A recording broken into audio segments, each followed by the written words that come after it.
Bottom right for Team AlphaX. The Grand Master PROTOSS. In the red, Asuna. And in the top left, with many of the same attributes, but representing Team eXoN and eXoN Cham. It's Ruichi. And I'm sorry, by the way, to Ruichi, if that's not how you say it, but that is how it will be said for today.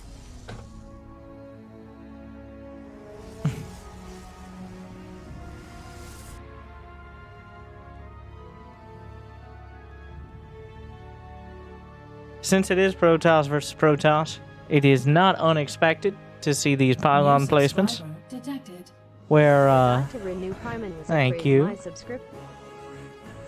Where anywhere but in your base. Well, Asuna is pretending like he's not putting it in his base.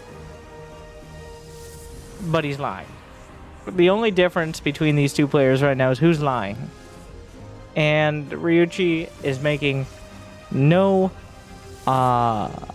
mistake about that. Well, there's no probe in his base, so there's not as much risk of this being obvious, but it is PvP.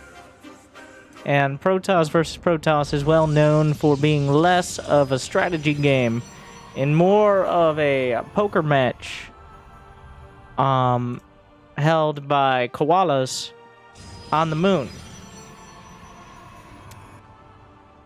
In koala-sized spacesuits, of course, but it's very hard to see what cards you have in a spacesuit, and also if you're a koala. So here we are. With that all said, it appears they've both chosen the Proxy Stargate card.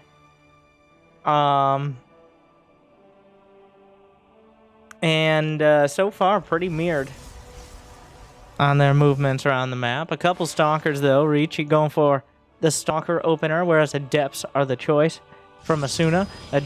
Two Adepts in your base have ended many games before, but not this time, as both players have walled off as well. It's going to be an Oracle for both sides.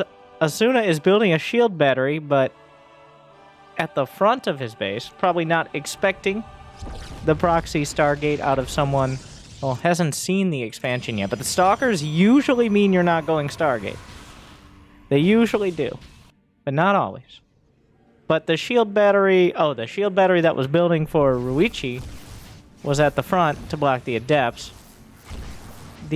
Something is recalled here. I believe it was the Stalkers were recalled. Meanwhile, Asuna, as they obliterate each other's probes, here's Asuna going to lose 8, whereas Ruichi is going to end up losing 6. Oh wait, that Oracle persevering through the shield battery to get a 9th probe, but also taking a lot of damage. So both punching each other in the face pretty hard here to start.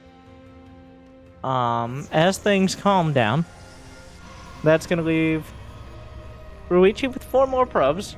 What is he going to do with them? I have no idea. I don't know if that's an advantage even, because this matchup has a lot of twists and turns and transdimensional teleportation. That part is actually very true, as we saw Recall, Adept Shade so far. I'm sure Blink will be on the agenda. A couple Oracles coming in, looking for more probes, finding one, but the Stalkers getting a lot of damage done.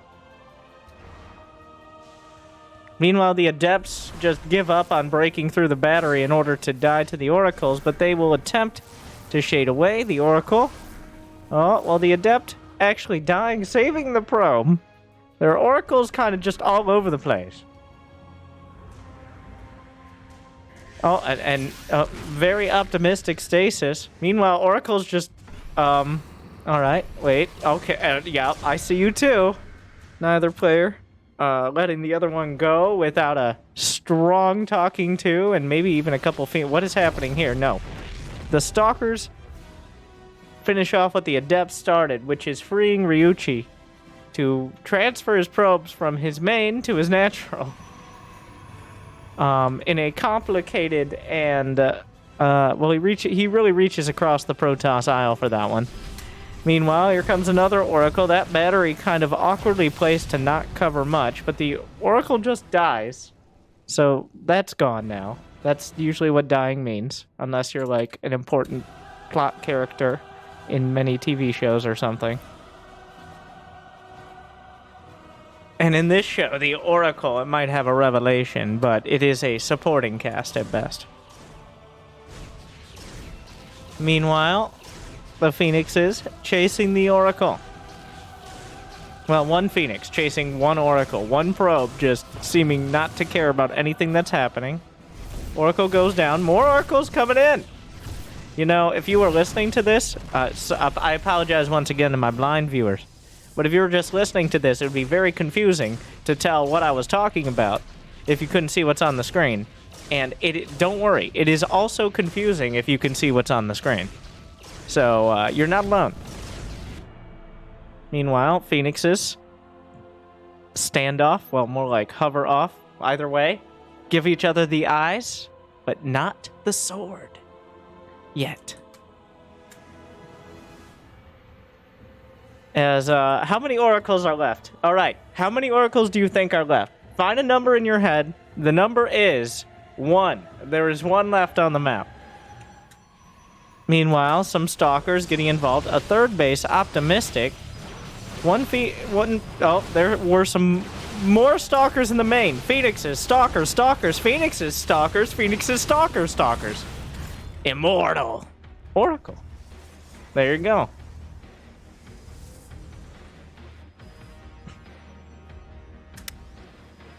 Wait, Blink is done. I didn't even notice that.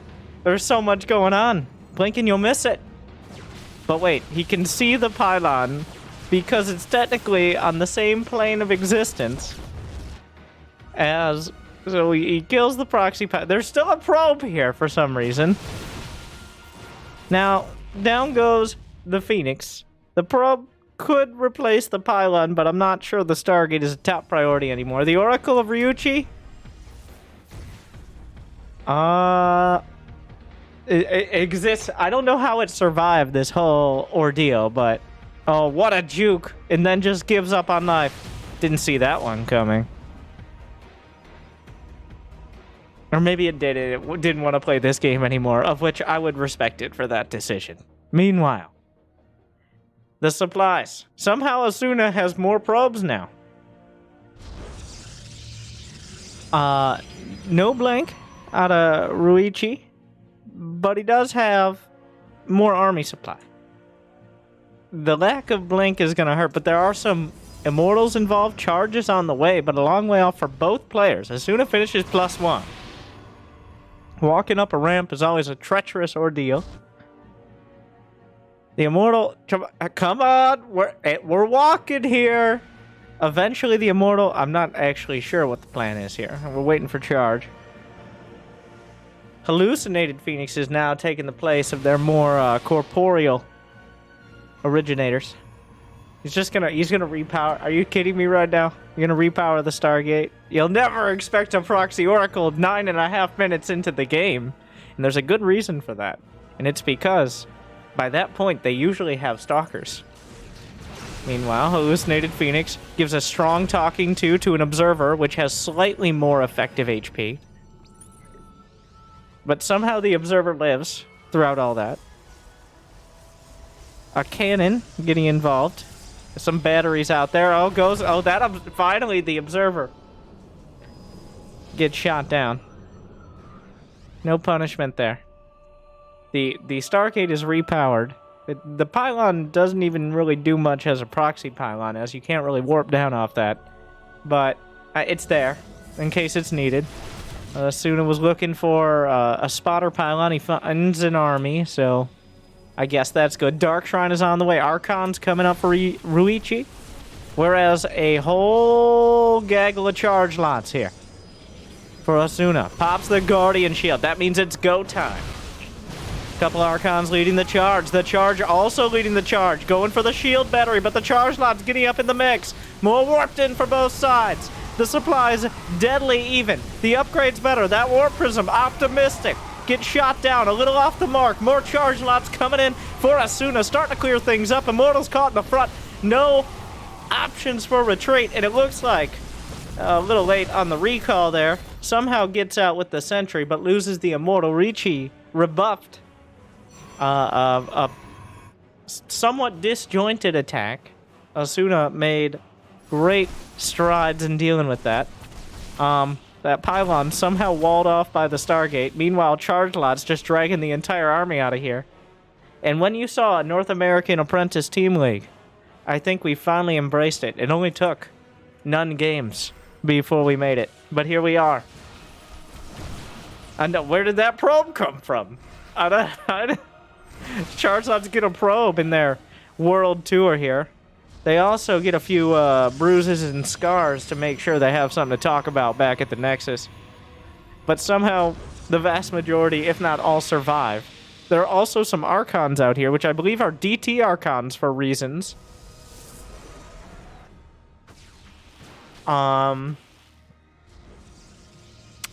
Ruichi with more supply.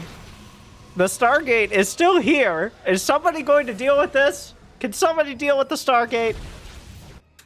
4 DTs. That's enough to take down a cannon. With Blink on the way. Yeah, 1 cannon. Like, guys, hello? Hello?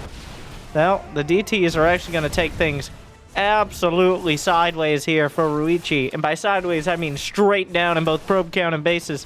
Meanwhile, instead of just dealing with the Dark Templar, decides to jump the army.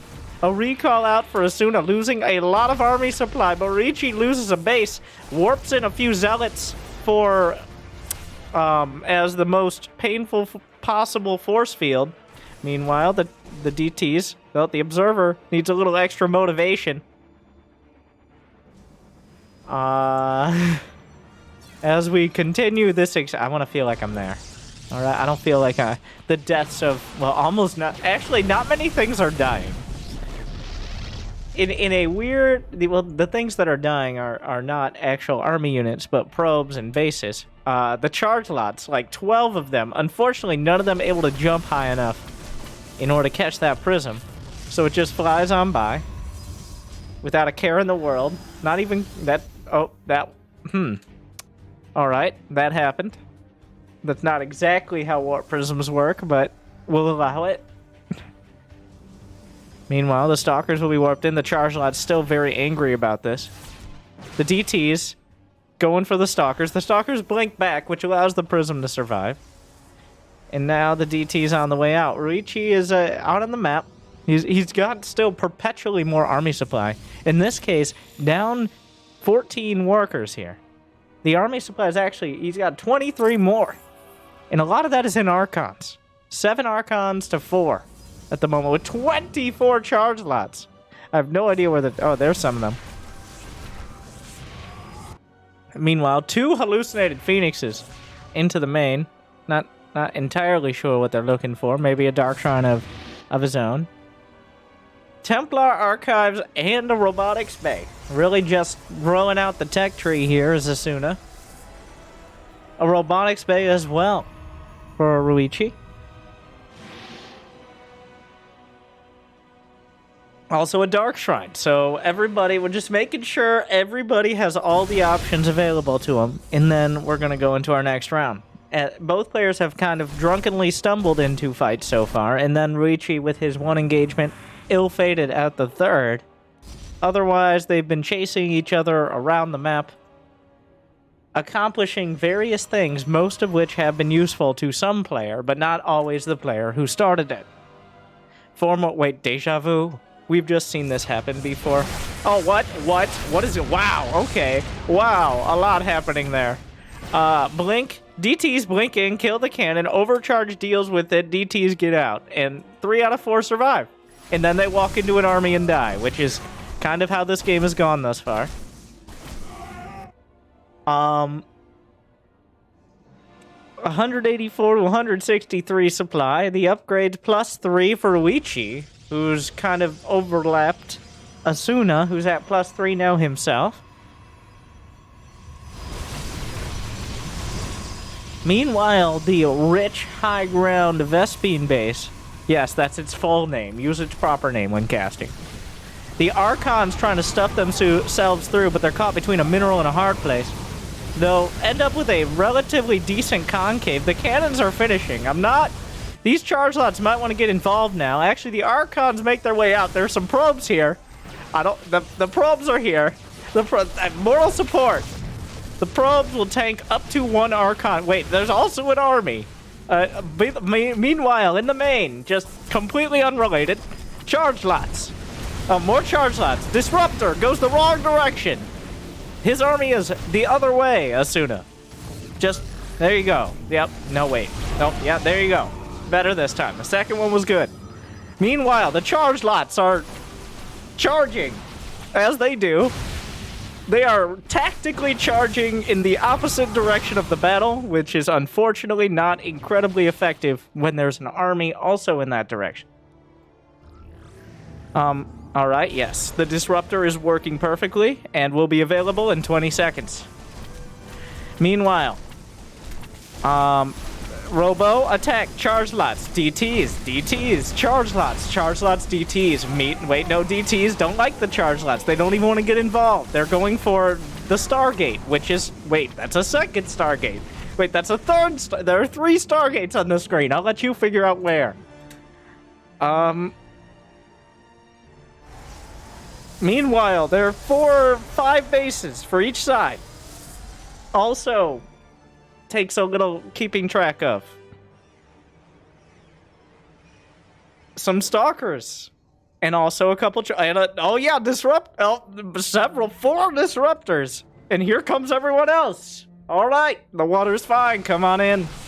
Meanwhile, disruptors. I mean, it seems like a little excessive force, but there we go. Charge lots. Warp prism. Charge lots. DTs. But walled off by a Twilight Council and a Templar Archives. Base is gone. I think I heard a disruptor shot. Not sure what happened. Whatever's going on in here is continuing. That's a slow orbit. Not that it would matter, but by the time they show up, maybe they didn't want to get... oh, that our carrier. Carrier's here. 2 carriers. But that's not going to save the Twilight. That's a stalker. Are you really going to try to kill the carriers? Meanwhile, Fleet Beacon, armies, that's a lot of disruptors. 2,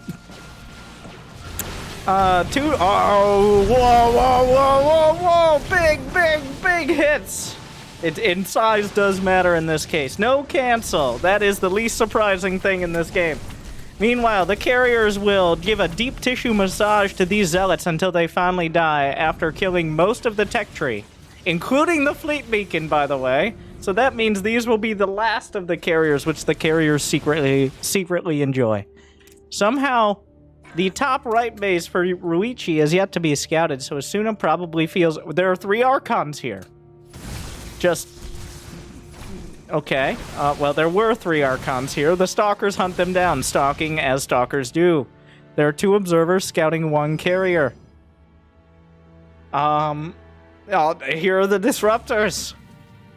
Getting involved. Slowly. Methodically. I'm not sure who's flanking who, but disruptors are a big... okay, disruptors. More disruptors, but the carriers. And the disruptors are stopped... wait, I don't even know what we're shooting at anymore, but that shouldn't be enough carriers. Also, whose Archons are whose? Immortal is still firing here, which is kind of a big deal when Stalkers are the only thing you have to counter the Archons. Stalkers... this is Ryuichi's. Meanwhile, carriers are 1 carrier, Archons, Immortals involved, Archons involved as well. Charge lots, the Immortal survives, which, you know, it's called an Immortal. 3 half HP observers, which is just something that happens very rarely. I think all the carriers are dead, and so is my brain.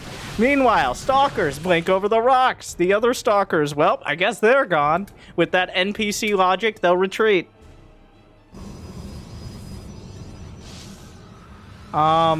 So now Ruichi, with his random carrier switch, is down... wait, did he rebuild the Fleet Beacon? He did.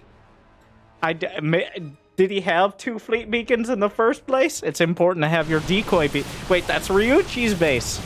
Oh, there go the probes. Okay, well, the probes are here, so you got this. Or maybe he doesn't. The 3 observers against 2. We all know 3 is more than 2, and indeed it is. He kills them. Now he can warp in DTs because he killed the observers. And that's it. The game's over. 1-1.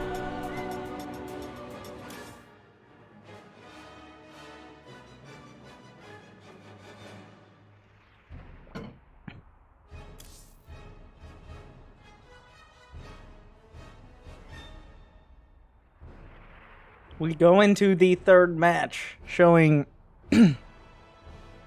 somehow exactly what you expected from the North American Apprentice Team League. I was questioning why Apprentice was in the name, because, well, here we are. Because eventually, if we work hard enough, some of these players will reach Master, which would be a promotion from the high GM they currently are.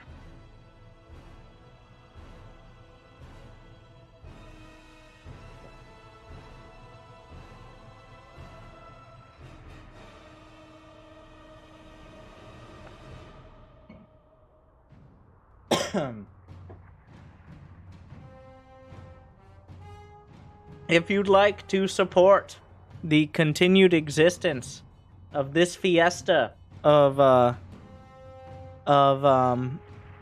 physical entertainers. Ooh, that's sure. I was trying to come up with a good way to say clown fiesta, and that was not it.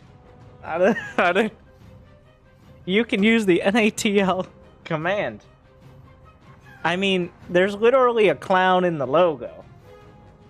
I'm just now noticing this. I at first thought like the logo was a little weird, but now it makes so much sense.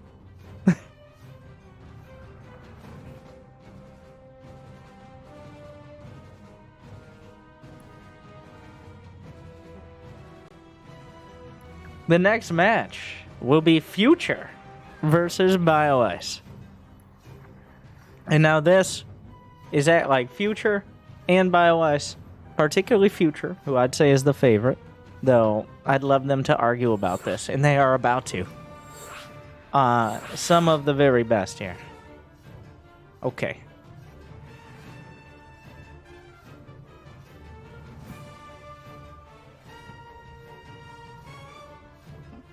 Use the NATL command, or if this ends up on YouTube, 1, like and subscribe, and of course, you can also, this is a multi-week event. Jimmy will be sure to provide a link to the Matcherino, so you can support clowns who are probably statistically near you in this North American Team League. You don't know how close, because those DTs have blink. Probably not too close. These are Starcraft players, all right? They avoid, in my experience, as much contact with other humans as possible. But here we are. No, you can't use commands on YouTube, Daniel. It's not how it works.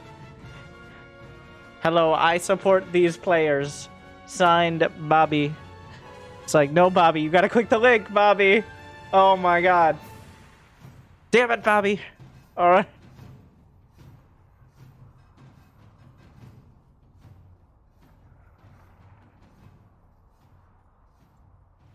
But you can use the absolutely free. I'm pretty sure you can sign in with a Google account as well.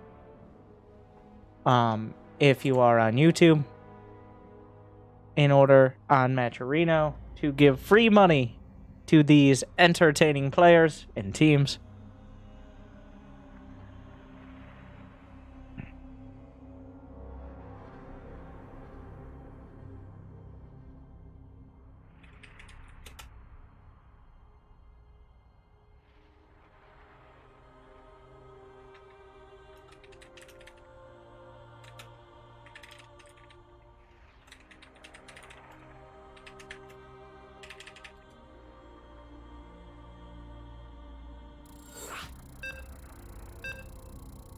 And we are ready. eXoN, Cham, It's weird because Cham is a player, but it's also like his part of the team. So Team eXoN has so many great North American players, we had to split them up. All right. Too many of them. So one half of the team is led by Cham, and one half is led by the other star player, Nina. And we'll be seeing that half of the team in coming weeks. The other teams, still a fierce set of competitors, but only one set of players apiece. And this is eXoN Cham's team. Cham taking game 1, and then AlphaX's. I already forgot. Like, it all blended together. Everybody was going. There was a lot happening last game.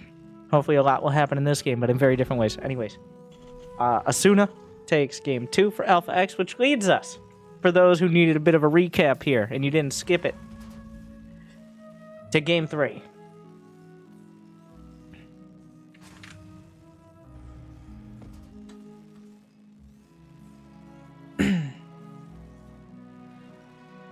Let me introduce.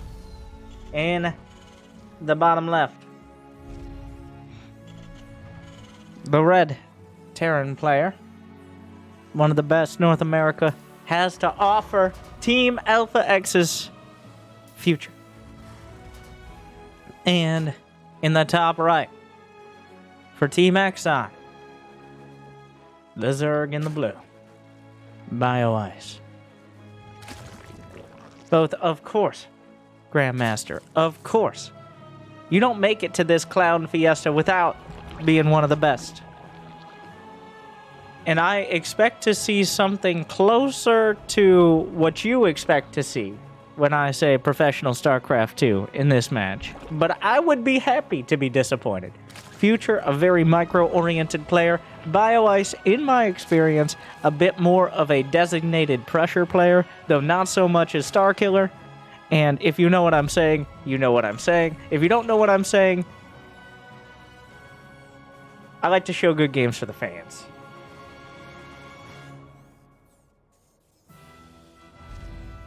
So, here we are.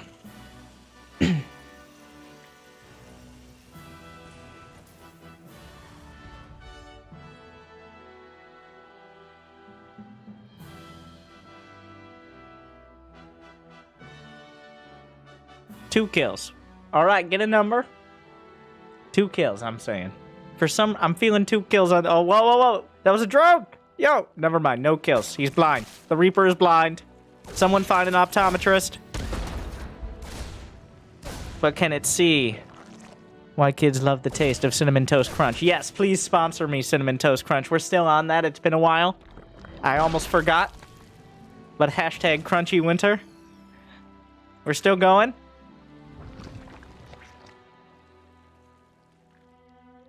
He got one, right? Did he get one? No, 0. There you go.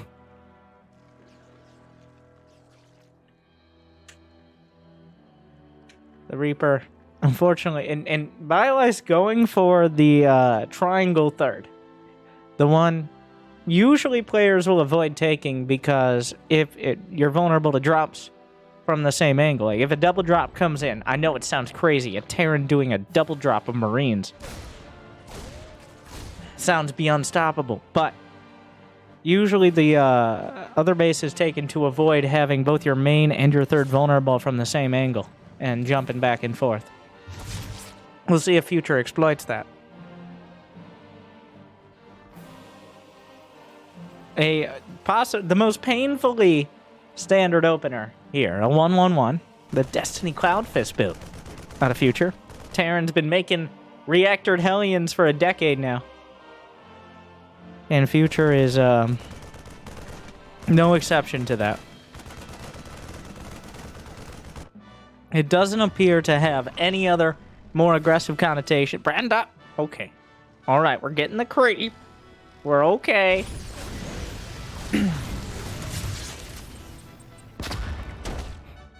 Nice grenade. Making those queens severely uncomfortable. Third base, not too quick, not too slow. This is about as middle of the road as you get 1 Liberator for the acknowledgement of I want to do some damage, but I don't really want to commit to it. 6 Hellions and a Reaper. The 3rd command center after the starport unit. And then three barracks. So this is like, if you had a deep learning AI, well, a medium learning AI, like a medium rare learning AI. This is what they'd come up with for a TVZ opener. Like, I want a standard build. Here you go.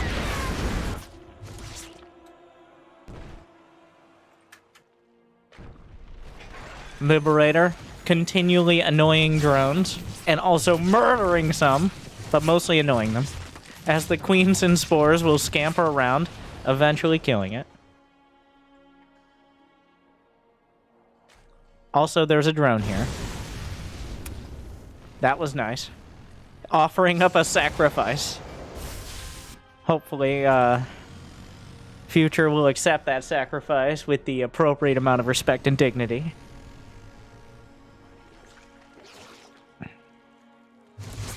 Just kind of runs by, gets 2 more. A little greedy, but doesn't go too deep. Finds himself with still plenty of Hellions left over, though badly bruised. Meanwhile, well, Future's actually got 1-1 on the way. He's got 3 racks up and running. He's got a 3rd command center he's now gonna lift up and drop down over at the 3rd. As one would do with a 3rd command center, believe it or not. Overall, with those upgrades so much quicker, well, BioIce did go for quicker baneling speed with his lair and delayed the upgrades. He doesn't have a Spire, he doesn't have a Hydra Den. All he's going to have is the quick baneling speed, so he may have misread the situation a bit. He doesn't really need the baneling speed.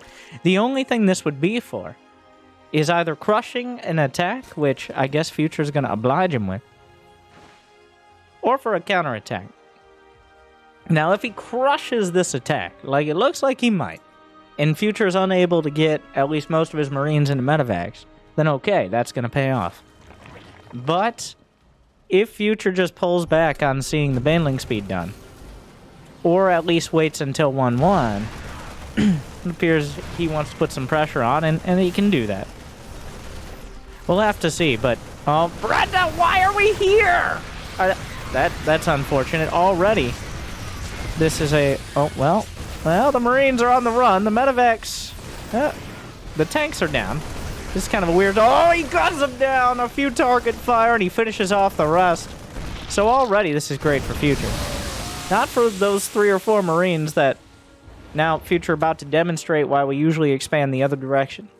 As now that all the queens are dead, there's nothing stopping or even pressuring these medevacs significantly, as a medevac dies with Marines inside, so great job on that commentary. But Future can keep up the pressure, and it is cost-effective. Losing a few Marines for a couple dozen banelings is not a great trade for a Zerg player who's about even on economy.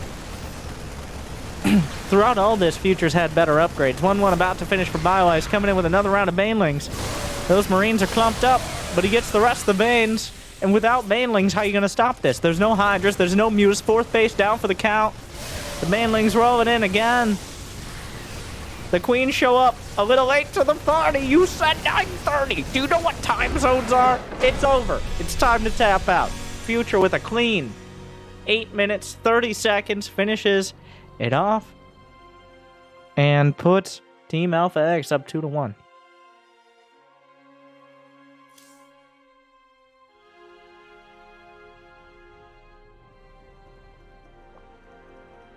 A solid, comfortable victory. BioIce, I think, misreading the situation a little with the baneling speed, as that's better against early tank pushes. Like it's hard to read from the Terrans. But with baneling speed and delaying upgrades meant that Future was going to find a timing when his Marines were just too good.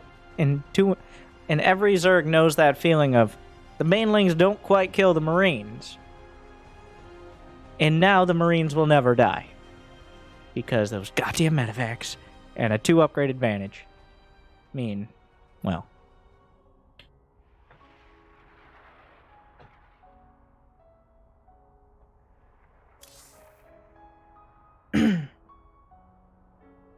All right. We've got our next match lined up. Remember. Let me remember first, and then you can remember what I will remember. NATL, the NATL command. And you can contribute for free, or for not free, even better, and more, but also for free on Match Arena. So...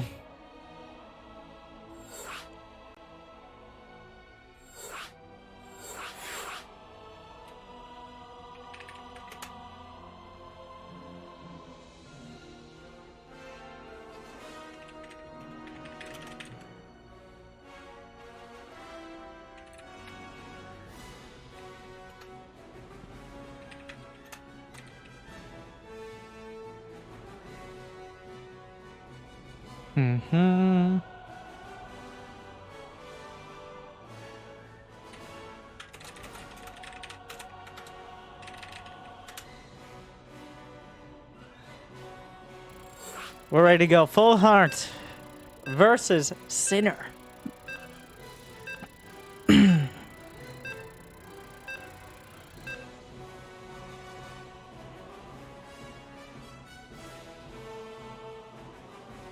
And we are jumping into Oxide. AlphaX at 2-1. They just need one more match. I don't know what that was. I was surprised at what my hands were doing, which is not a great place to be in many contexts. Moving on, in the bottom left, for Team eXoN. Cham's particular faction. In blue, the Zerg. Full Heart. And in the top right, for Team AlphaX. Sinner. I think you have to say it with a sultry voice every time. Who's that? Oh, that's Sinner. Okay. So, like, is there a story? We don't talk about it. Here we are, another TVZ. Another AlphaX Terran, another eXoN Zerg.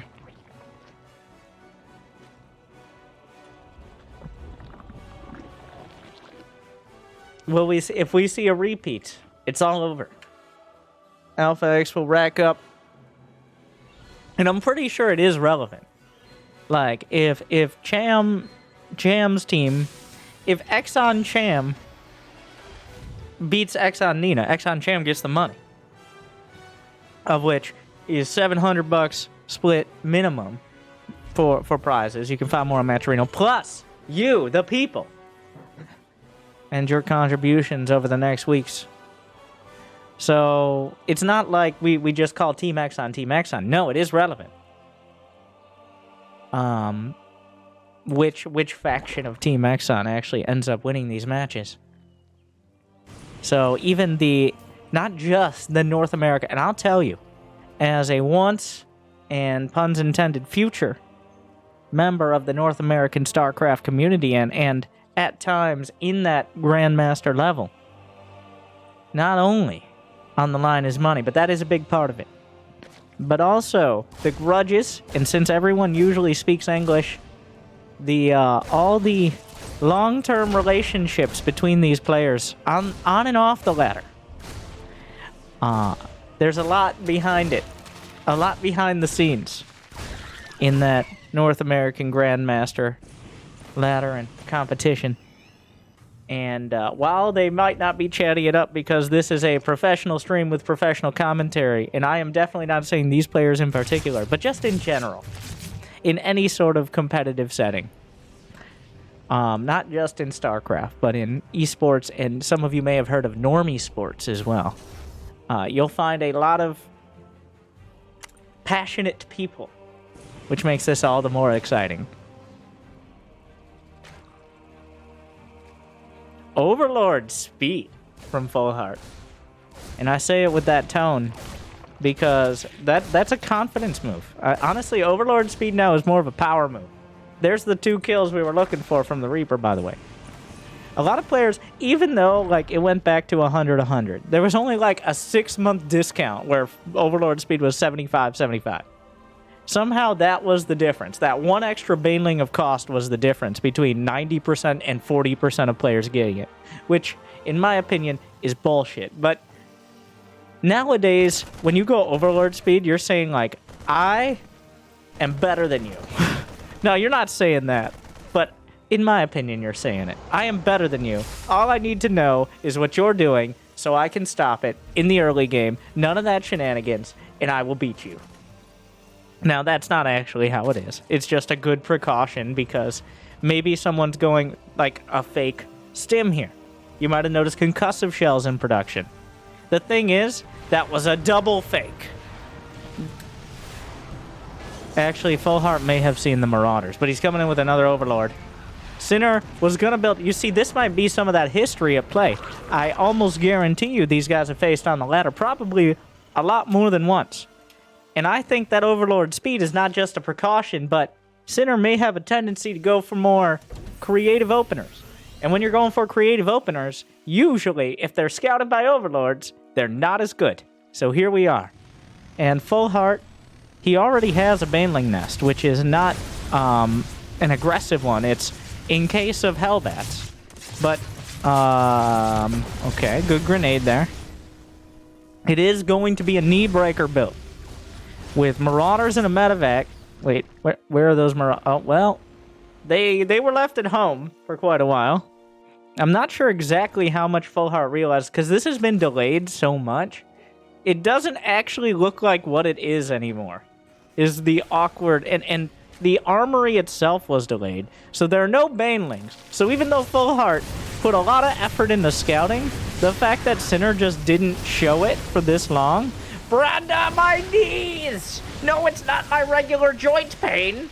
Those are grenades. They're shooting out of their arms. That doesn't seem fair. I know. So, despite Full Heart's best efforts, still caught flat-footed here. The third base itself will burn. The Hellbats dropped in front. It's already too much damage. Unfortunately. Full Heart, only a few drones up. There's no redeeming qualities here. Like, even if this is cleaned up... Oh, no. Oh, the drones were sent on a... They were sent upstate on the farm. And unfortunately, that... Well, they're coming home, which nobody expected, but... The Liberator is the icing on this particularly deadly cake here. Full Heart will double expand, but make no mistake, that was a devastating attack. Most of the important units survive. The medevac gets out, the Marauders get out. Full Heart doesn't have the tech options for a counterattack, and I think we're in store for a painful repeat of the previous match, which is going to be our Team eXoN Zerg player without enough, both in tech and upgrades, to deal with a well-positioned macro Terran. He's got 1-1. 1-1 is going to be finishing up soon for Sinner. 5 wrecks are completed. Some need their add-ons, but the production is mostly online. It's... Baneling speed isn't even done, but it should be by the time any attacker comes across. But Aspire is... optimistic, but a better option than just Ling Bane here. Like, the Spire will complete and Mutas will come out. The question will be, will it be in time? And at what cost? His Full Heart with the Spire mostly done is only banking a couple hundred gas, as one who is obligated to make Banelings will need to do. Even the Viking on the deck.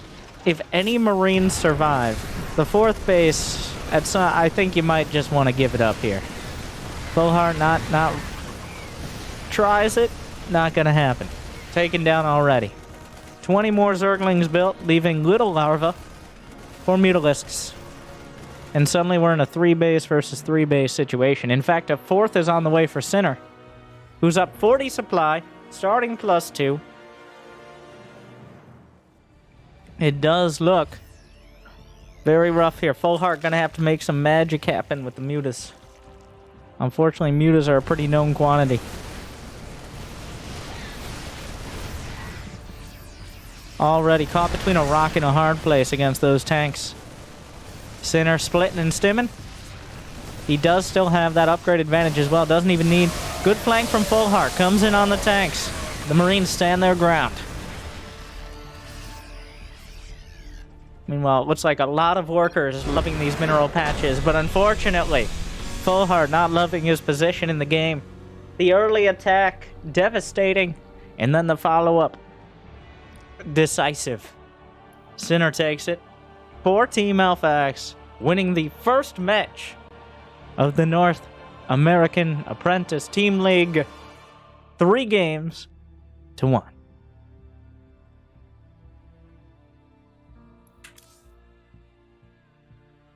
think we watched the same game twice.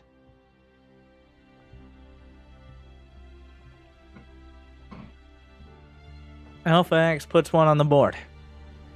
Now this... Oh, it's best of 5.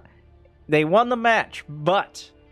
They won the battle. But the war continues, because we're playing all 5 matches.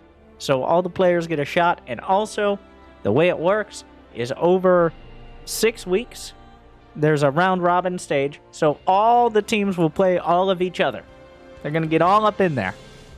And then whoever is the top 4 in terms of score, in terms of total record, will go to the Final 4, where it's a single elimination bracket.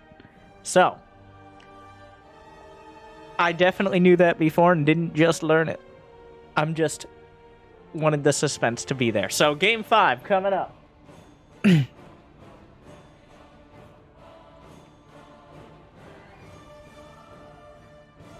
I say professionally.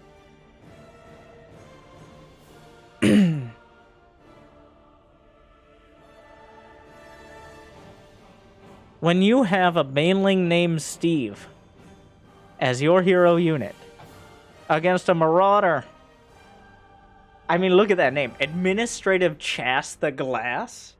If his name rhymes and he's a hero unit, like, that's an anime protagonist right there. Killing 5 Zerglings, a spine, a hatchery. You chalk up a hatchery and people don't...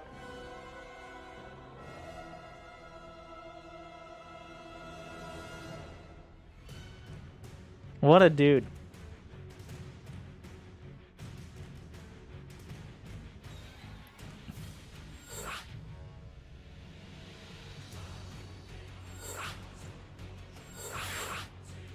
Our next match will be Genesis Gaming versus Risen from the Gosu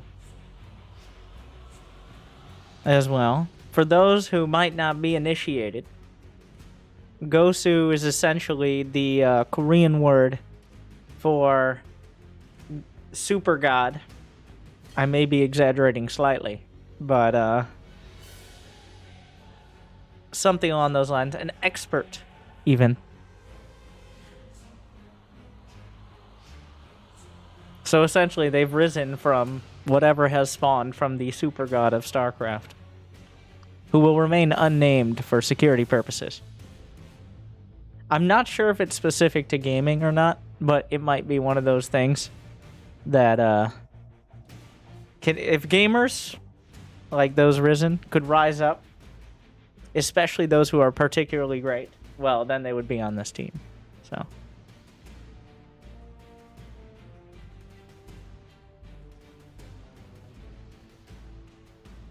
And continuing in our epic gamer names from Team AlphaX is Trigger with 2 capital G's. So, there you go.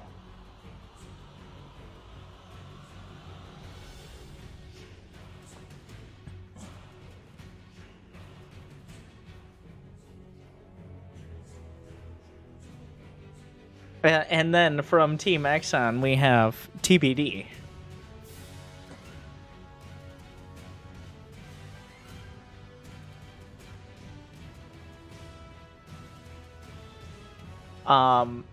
Team eXoN has gone into hiding after that experience.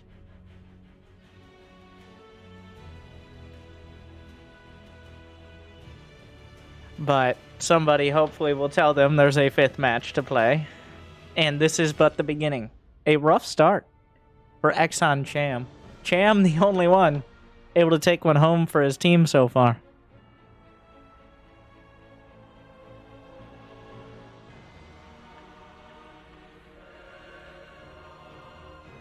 Oh, but the reprise of Ruichi.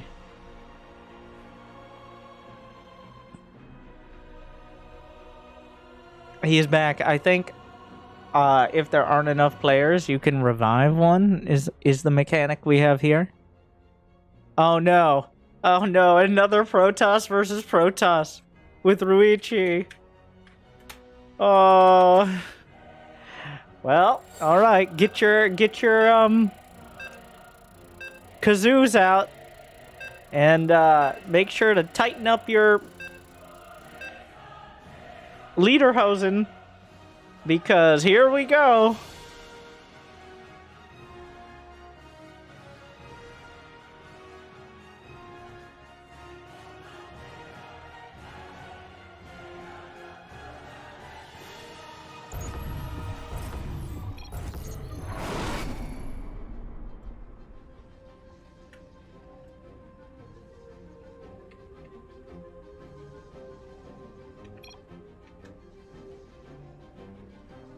In the bottom right,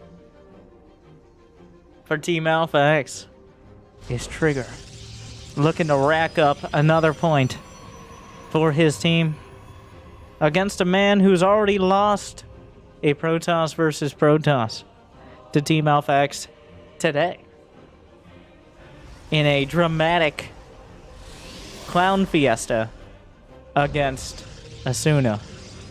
Can he redeem himself? eXoN Cham's Ryuichi.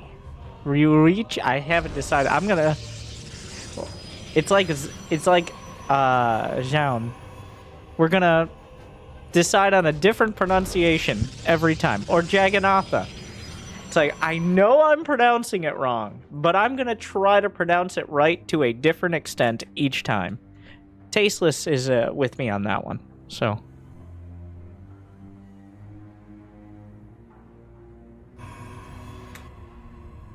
Just call him Dave. His name, not even close to Dave. All right. Yes, the jump from Ruichi to Dave is closer than one might think. Not David. Definitely not a David. Yes, the J is silent, both in Ruichi and Dave. But it's there, waiting, watching, waiting for its moment. It's Day J, if you would. Some will remember.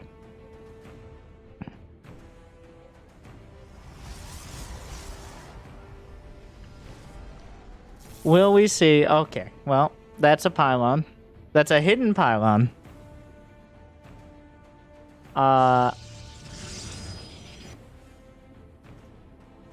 This pylon is here just to make Luigi think that there's no pylon in his base. He's gonna scout, he's gonna see no pylon, he's gonna be like, where's your pylon, bro?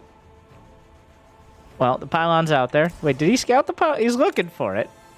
He will maybe find it. He's not trying very hard with that scout pattern. And remember, Luigi has already played, and these players don't know who they're facing beforehand. The way it works is, oh my god. Welcome to PvP, everyone. All right, everybody go look for the pylons. They're out there somewhere. And that's how we do. They don't know who they're facing before the match. What happens is the first match is known, and then each match the captains are able to pick a player from their team. So there's a countdown, like 3, 2, 1, and then they just spit out someone's name. And if they don't, they're gonna get... Well, they spit out a name from someone on their team, and those players face each other. So you just pick a player for the map, or who you think is gonna come through for you. And you hope they don't get their worst matchup. You can kind of figure out who it's gonna be based on who hasn't played yet sometimes, but it's a bit of a dramatic strategy process that I haven't... Until we get used to and know who the full rosters are, and see them play, it will be a dramatic surprise. And then after that, we'll be able to dive into the strategy. So, speaking of strategy, so far, neither player has punched each other in the face. Richie came by, gave a few slaps onto that shield battery, but overall, not even a... Wait, how did I miss this? Oh, scouting probes mostly have been killed by Trigger. That's about it. He has that hidden pylon. Richie this time around didn't deem it necessary to build any Stargates on the map. Team AlphaX coming in saying that there was no strategy behind which player plays on which map, but instead we're just kind of freestyling it. Thank you for confirming everyone's belief. Bibs on that North American Team League mind games and planning. Before, we only thought they had no plan, but now it has been confirmed. So, thank you for that. It's going to be Blink, M+1. And then also, on the other side, it's Blink M+1. Which one? Doesn't matter, because they're both going once again. Somehow. It is one of those where if your opponent has the tech, you either have to have a direct counter, which is kind of rare in PvP, or you have to get it yourself. If you don't have Blink and you don't get Blink, there are very few unit compositions you can play if the game's relatively even. Eventually, you just need to get Blink. And that probe does not have Blink, therefore dies horribly. Now, the Blink has yet to be revealed. Luigi is attacking, finds the hidden pylon, just a bonus. Or wait, or was it a bait? He planned... No, it just blanks out. Alright. Oh, one stalker. Just... Okay. Blinks away. No blink yet for Trigger.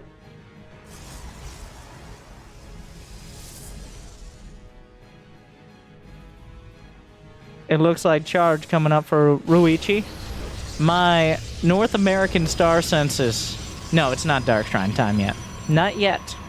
We need one more engagement. And then it's Dark Shrine cheese time. They both have to pretend like they're going to kill an equal amount of Blink Stalkers with an equal amount of Blink Stalkers, and then we get the DTs involved. That is my prediction. Then things get even weirder. +2 is on the way a little quicker for Trigger, but he hasn't opted for charge yet. I imagine that will change relatively soon, unless he's really just going to go all out for that Robo Twilight. Probably ill-advised, but like the worker count is ahead for the Team AlphaX player. He's got a few more probes. Does that matter? Not really. Now the income disparity tab might look dramatic, but that is only 500 minerals for only a moment, which is not much at all. But it looks dramatic. All right. Data lies. Charge on the way. Just a whole upgrade time slower than that of Richie.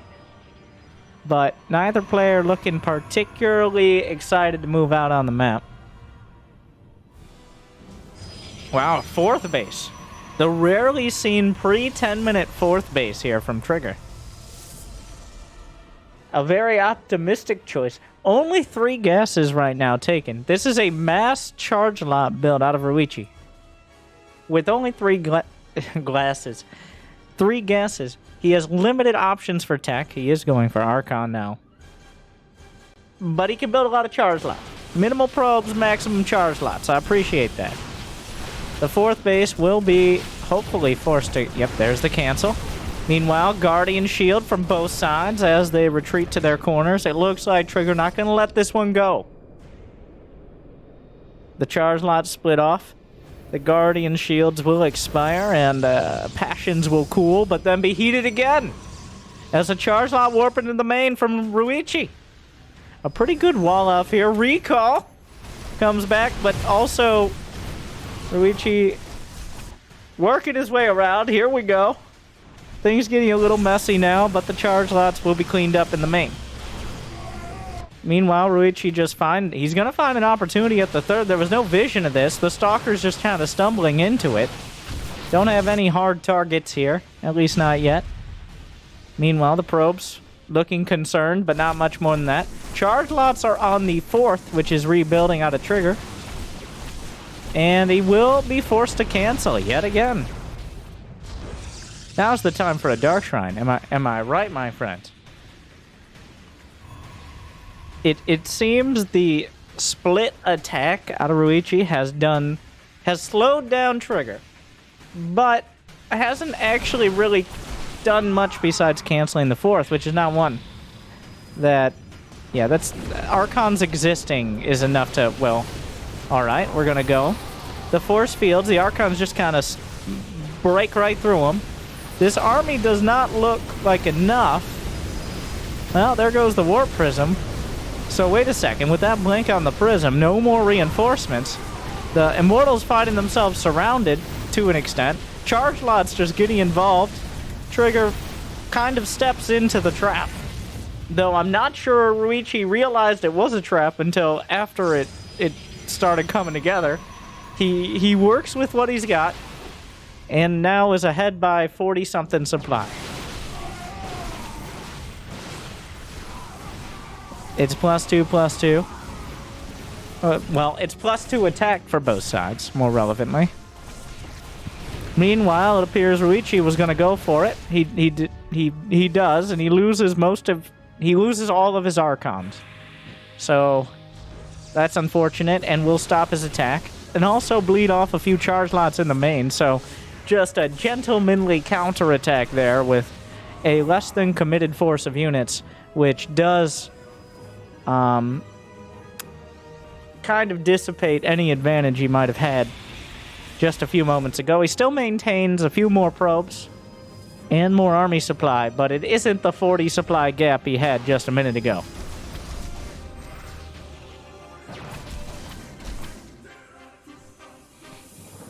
Meanwhile, a whole lot of Stalkers and charge lots out of trigger here. It's like, and also some charge lots taking a more dangerous path. Cannons will... I don't know if cannons are going to be enough. He's going to go straight for the probes. Ruichi with... Oh, okay. All right. There's a lot going on here, but will be cleaned up.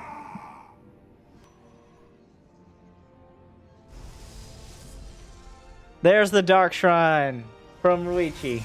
Realizing that conventional attacks are maybe not the most ideal.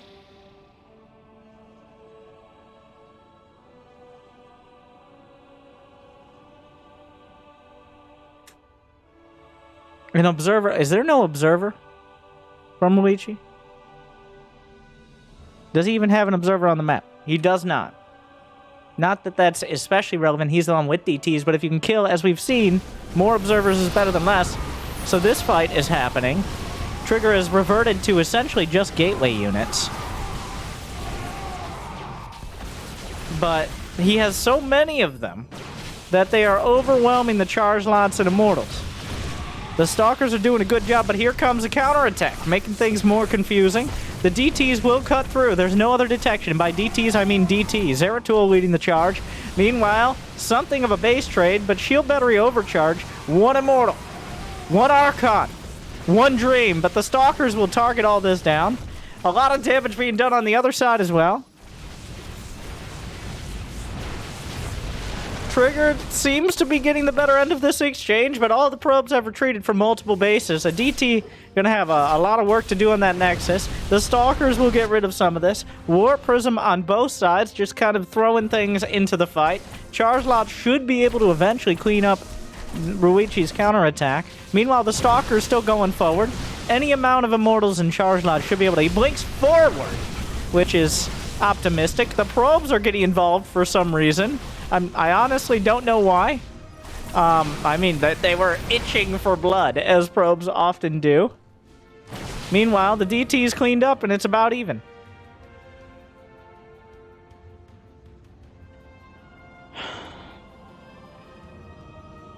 Once again, as we've seen in previous matches, Ruichi kind of he's not putting a lot of effort into it, but he has a hidden base. Hidden not because it's in a weird location, but because Trigger just hasn't really scouted it. So, lucky for him. Meanwhile, everybody kind of stumbling into each other, this time mostly around Ruichi's base. The upgrades +3/+3. Everybody just kind of warping in some charge lots here.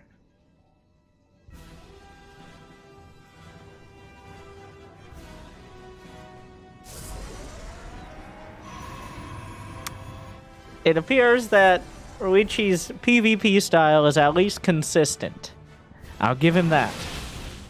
And by consistent, I mean random things happening all over the map, most of which he didn't intend, but, like, he's not too unhappy about, so I guess we'll just go with it.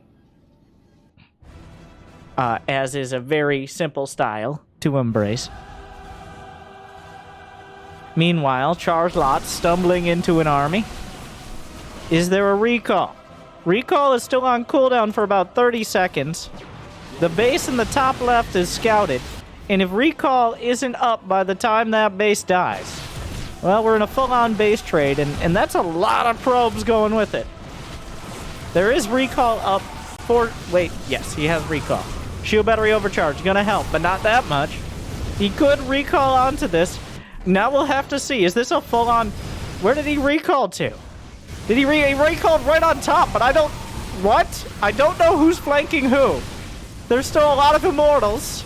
The rest of the army, by the way, in the main, the Archons will be cleaned up, but the main base is gone. The rest of the army has to walk its way back home.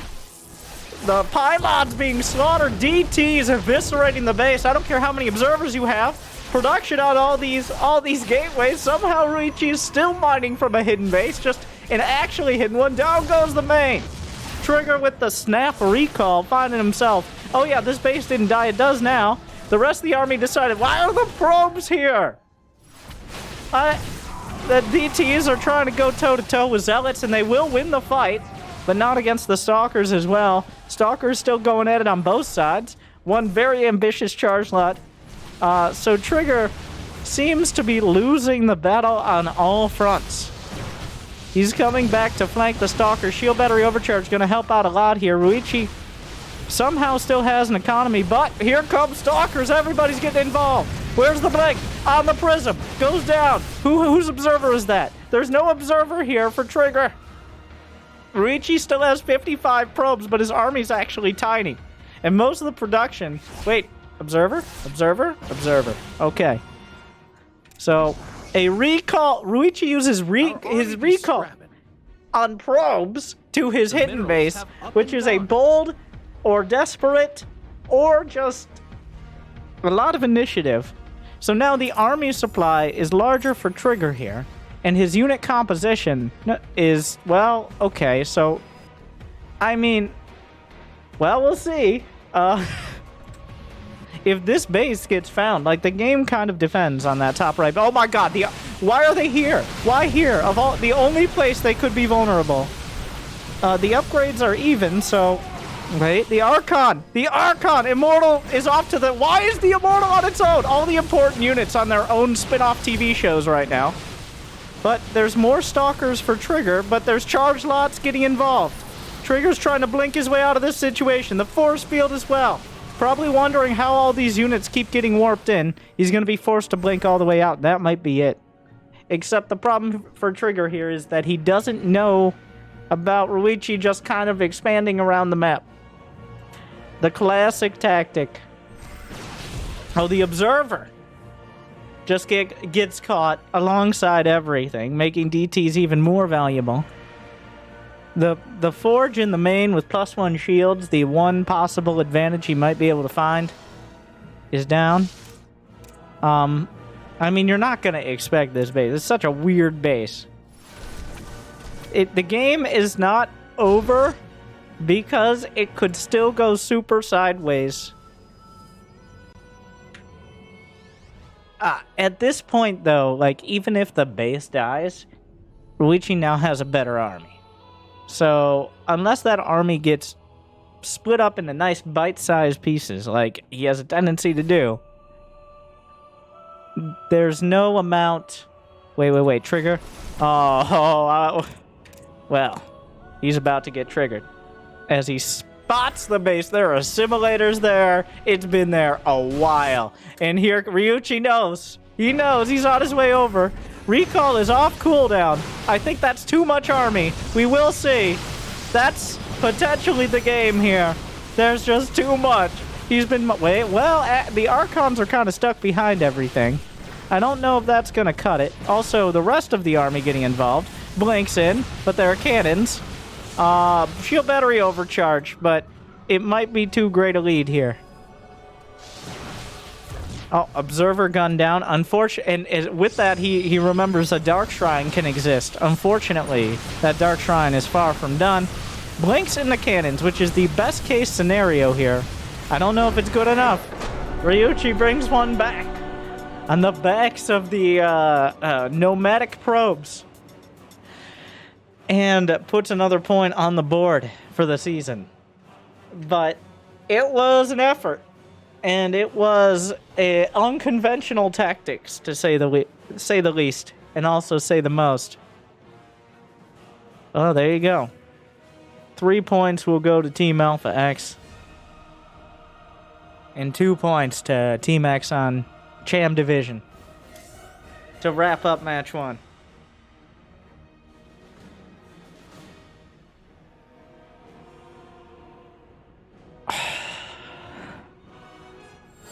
And with that,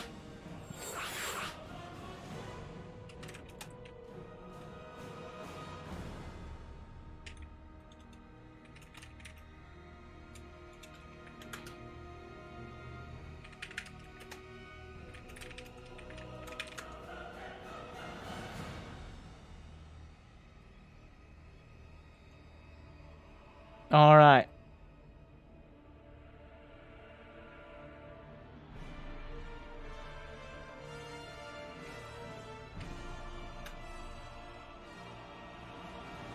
Well, we'll see. If it ends up on YouTube as a full match, like and subscribe and all that. I'm already a little late on it. But now we have team... How are we calling it?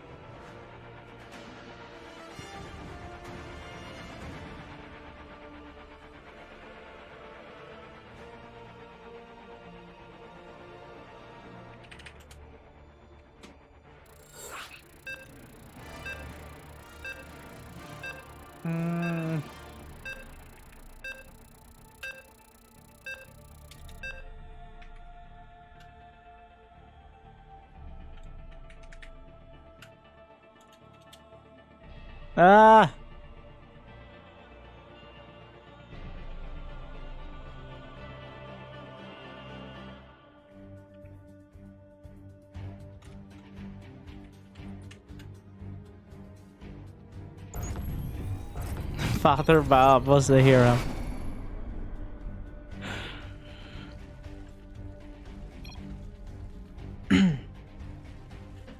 Welcome back to the North American Apprentice Team League. After a dramatic match 1 between Team eXoN's Cham Division and AlphaX, we have match 2. If you're watching live or on the YouTubes, you can use the NATL command or check the description, which exists.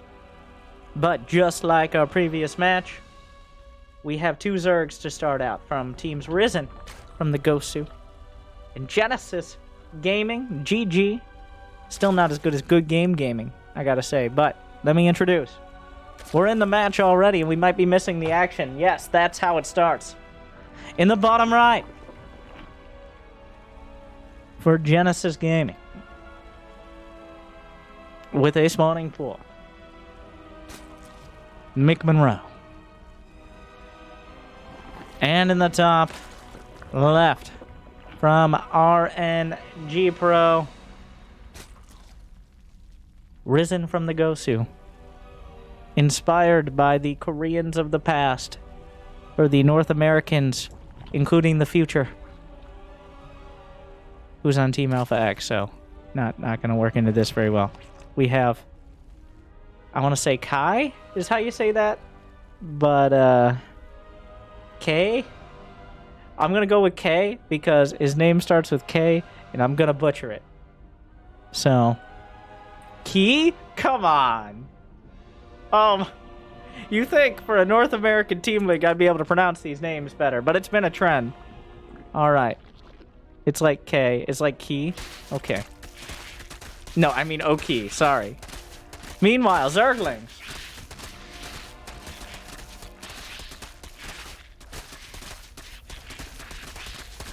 The drones on top of the Zerglings. It looks like he wants to commit, but this hatch is actually awkwardly late because he went for a spawning pull before the hatch, which means the hatch wasn't nearly done. So this actually ends up in kind of an awkward tech split. So Mick Monroe does not have, he's just now mining gas. He just started. So he doesn't have any tech besides minerals, which are, of course, queens and spine crawlers, all very good. Whereas Key, okay, he has Zerglings, he already got a Baneling nest, but he lost his hatch. So the choice is, do I get really aggressive, which is the obvious choice, but could be effective because your opponent is so limited? Or do I just try to expand and take map control? And it looks like he's going for that second option, which is probably the safer option in the long term. Mick Monroe is kind of obligated to go for a spine to get the queens, but it's difficult to get damage done too early.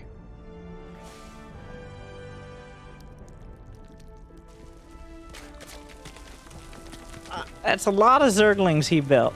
In fact, he's gone the other direction, which is the classic, well, now I have a lot of Zerglings play. He needed to make the Zerglings for defense. And now he's actually the first, well, he's not the first one going for Zergling speed. Oh, the Baneling, there's one Baneling, and that one Baneling, the game rides on that Baneling right now. There's only one. So Zergling speed is not yet done for Mick Monroe. He knows about the Bane, but those are slowlings. He finds a connection. But Key is forced to defend with significantly less Zerglings. 2 more Banes finished. Coming down the ramp. Zergling speed is done, making it a lot easier to micro against the Banes, but the Banelings zoning out of the base for now. If he can get the second one,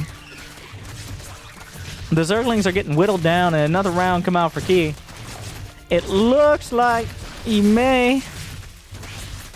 Okay, alright. At the end of the day, Mick Monroe is shut down. Good defense, but it wasn't like he was sitting idly by behind it.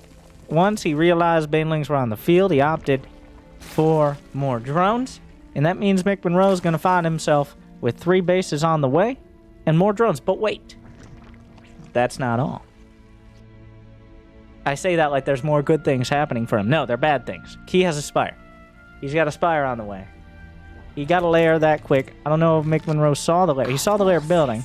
It's an obvious threat. In fact, he's just going to see the Spire momentarily.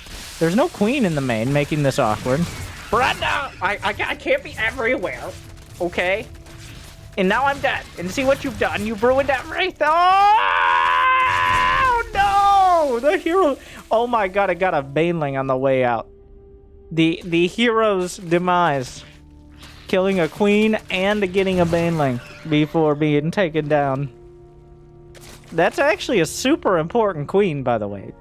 There's only going to be 1 queen now, which means the larva, even with 30 drones, it's the larva right now. The Spire will finish with 1 larva. And you know how many mutas you can make with 1 larva? Alright? 1. I know. And that's not very many. In fact, it is the least amount of mutas you can make. I've been playing Dyson Sphere program. I've gotten very good at math. Be on the lookout. Well. So this semi-wall is holding for now.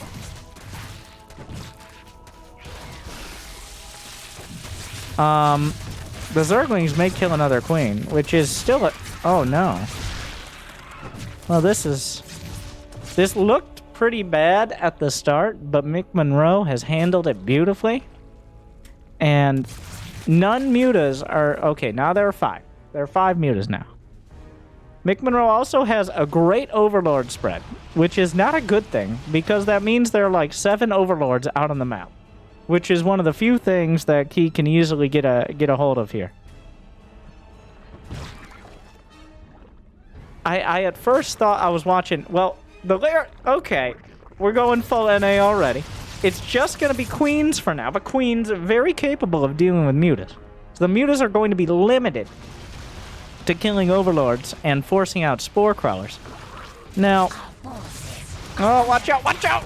One muta goes down. Every muta incredibly valuable. Key is trying to rush into lurkers behind this, knowing that it's very unlikely the mutas will be an endgame move with such a limited economy. But the roaches have snuck out and may throw a massive wrench in anything that Key was trying to accomplish here. There is nothing at home to defend. Those aren't speed roaches. They're just kind of waddling out there. They've successfully made it across the map without being scouted, or the mutas would not be on the other side.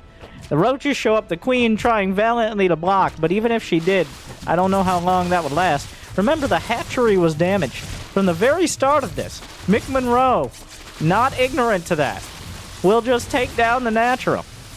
So hydras pop out, the drone's forced to fight. I don't know where the roaches are going now. And suddenly, it's becoming a bit of a desperate... The mutas are trying to save what's left of a one-base economy. Meanwhile, the knitting crew, revenge! For the actually somewhat little damage that the mutas have done, but still. The anti-air is on the way, but it is unneeded as Mick Monroe will take game 1. Genesis Gaming puts a point on the board.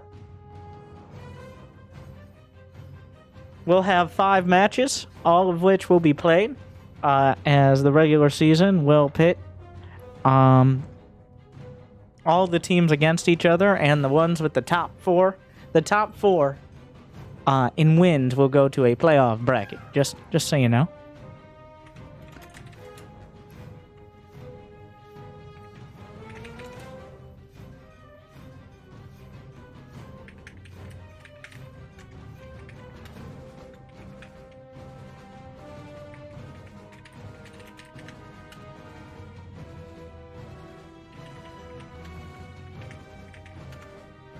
So, I'll be right back in 2 minutes, but because this won't make everyone salty at me, which of those teams in the North American Apprentice Team League has the coolest logo?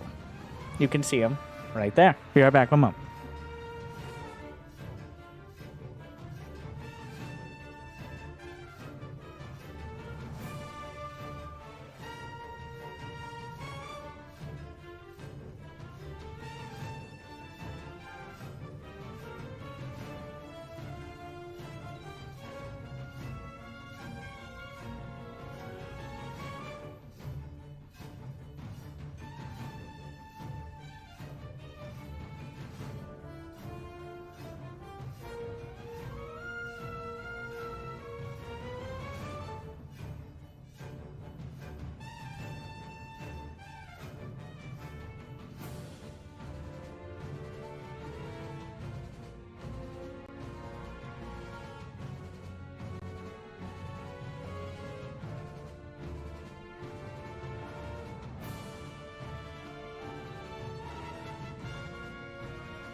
AlphaX with a strong victory in the logo contest.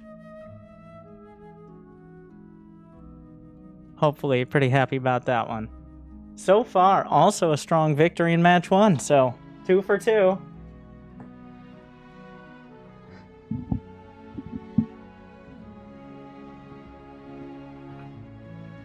That logo has nothing to do with their name. I disagree. That logo shows them with a flying creature. And the creature that flies is more likely to rise to greater heights, just like them in the brackets. So...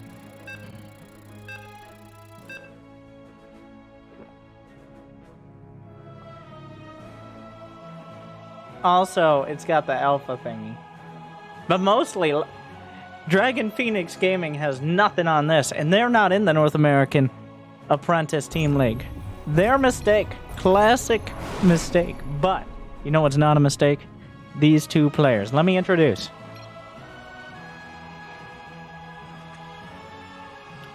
Arisen from the Gosu.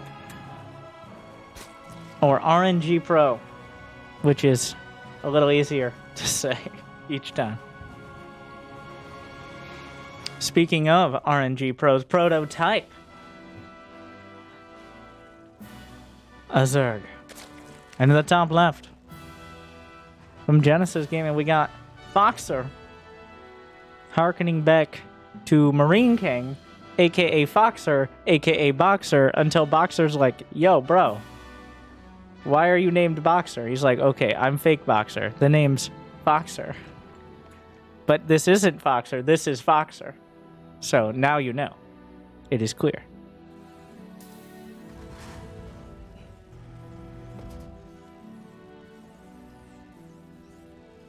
Now that everyone has that locked down, let's talk about TVZ. Nobody's proxying anything. But, so so far in the league, we've seen a whole lot of crazy mirror matches. Zerg versus Zerg, cheese and timings, PROTOSS versus PROTOSS Fiestas, and then very standard cut and dry Zerg versus Terran. So far with the Terran finding a decisive timing against a Zerg who took a little too much damage and struggles to deal with it.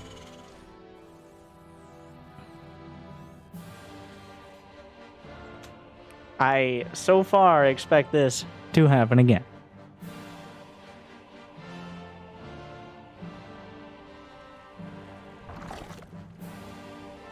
We're on Romanticide. I don't know. Like, what am I going to say? We're going to talk about the maps that we're going to do. Did you know Romanticide has this fancy mineral wall and a rich Vespine geyser?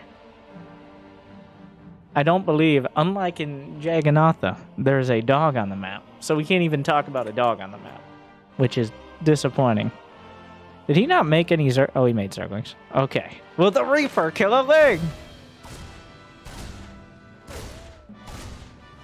Alright, the dance. Back, forth, back, forth. Grenade. Great grenade. Ah, prototype. No fear. With the drone. The Reaper. The Queen out, ready to defend her bibbies. Oh, the grenade on cooldown goes for more. Not gonna find the creep tumor, but a drone slipped out and found the third.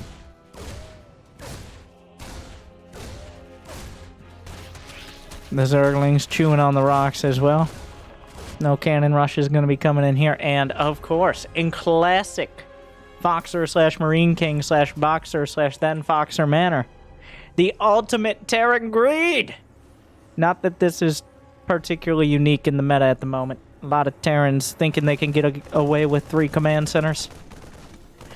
And that will hold true for Genesis Gaming's Foxer. 3 CC before Starport, which is essentially saying, try and kill me. The Reaper should not have been the one saying that. The Reaper was a bad messenger for that.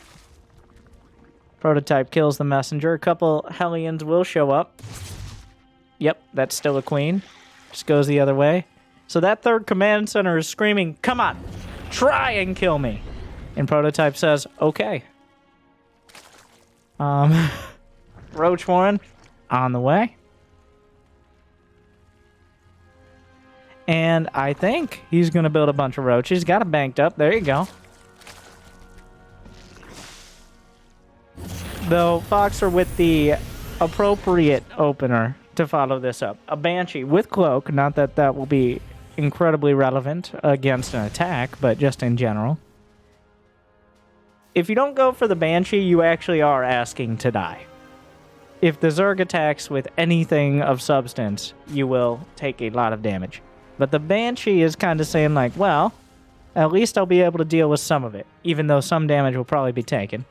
The Hellions scout the roaches very early, about as early, like with the first round of roaches popping out. So he has all the time to prepare. More roaches. Yeah, it wasn't a fluke. He didn't just build one roach. If you see one roach, you know there are more. This is both real life. Apparently, he didn't believe it. Apparently, the one roach, he's like, okay, I've taken care of the problem. I figured it out. No, no, no, no, no. There's more than one. That's a real life skill as well. There's never just one. Baneling's not finding much. Banshee putting a clock on this attack, but it's a pretty long one. The bunker's never going to finish. Hellions trying to get involved. Banshee's still going. Cloak is complete, but kind of irrelevant to all this. The bunkers, SCV's forced to retreat. Already 10 going down.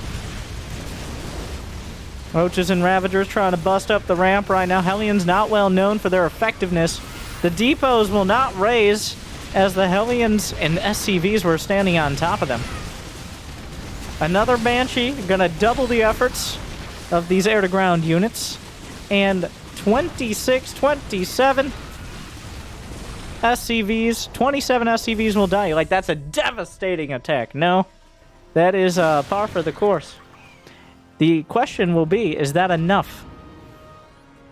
It's a 3cc Terran. And now there are two Banshees with Cloak, and he doesn't even know if they have Cloak. So, it was a lot of damage. It was not a critical amount.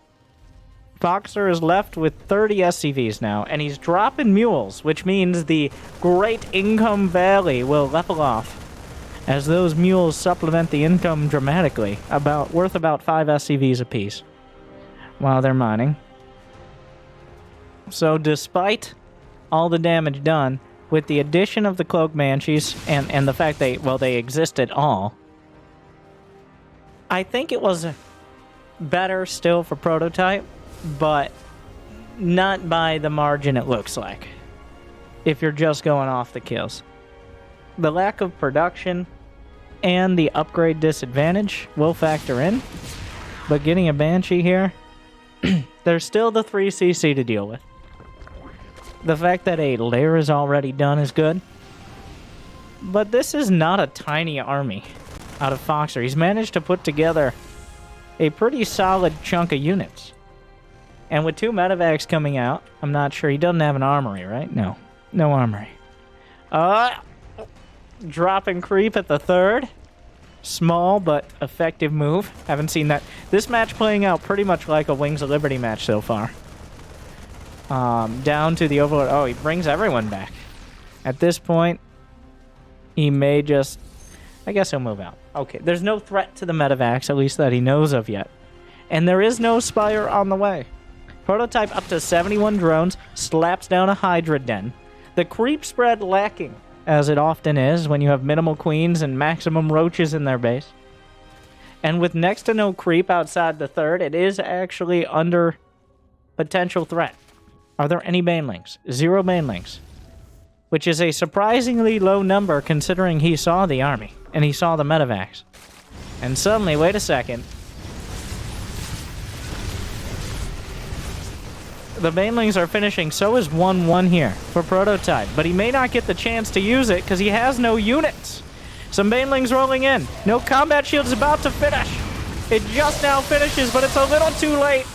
And by the last second here, that he possibly could find that damage, Prototype comes in, keeps all of his drones alive, and minimizes the damage to his economy. That was cutting it incredibly close there. Quite greedy to make essentially 0 units after seeing a Terran with a bunch of Marines and medevacs. But it will pay off, and he has 81 drones. So Foxer Very close to finding some counter damage. There's still a Whittle Mine, which could do infinite amounts of damage. Oh my god, Whittle Mines. Ugh. Armory is done, though. And Foxer shouldn't be too far behind on the 2-2. Picks up. Hydra will slither off of creep, which is quite uncomfortable for the Hydralisk.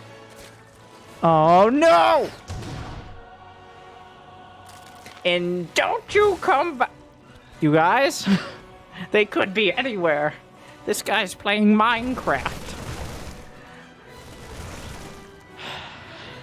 The queen does barely survive, which is the best case scenario, I think, that could have happened with that Whittle Mine. Foxer moving out, though. Acquitted himself well. The income prototype has kind of solidified his position. He's now got an infestation pit on the way. He's got a lot of Hydras. They're gonna... Does he have both Hydra upgrades? He forgot Hydra range. Hydra range is a very important upgrade, especially against Whittle Mines. And Marines. It allows them to outrange the Marines slightly. But without it... Oh, the Whittle Mine's at the back, but the Lings can come through. Draw the shots. 1-2 hits. Finding a big chunk of Lings. Meanwhile, a drop at the natural. Gonna find a connection as well. Prototype drags everything over back to the right. A classic mistake, potentially. The Whittle Mines are still out there. These Lings will actually find the army just in time. Unfortunately, Prototype showing the signs of someone who hasn't split his forces very much lately. We will see Whittle Mines find some connections. Medevacs forced to retreat, but a base was killed or canceled over in the top right. Queen assassinated. 2-2 about to complete. Hive has begun. Still no Hydra range.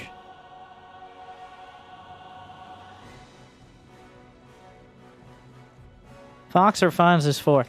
And while this is still fine for Prototype, if Foxer's able to keep him back in his base until 2-2 is done, until Foxer is maxed out, there's not, like, while Hive is finishing, not having Hydra range, and there was no Lurker Den built. So we're not looking at those Lurker upgrades particularly quick.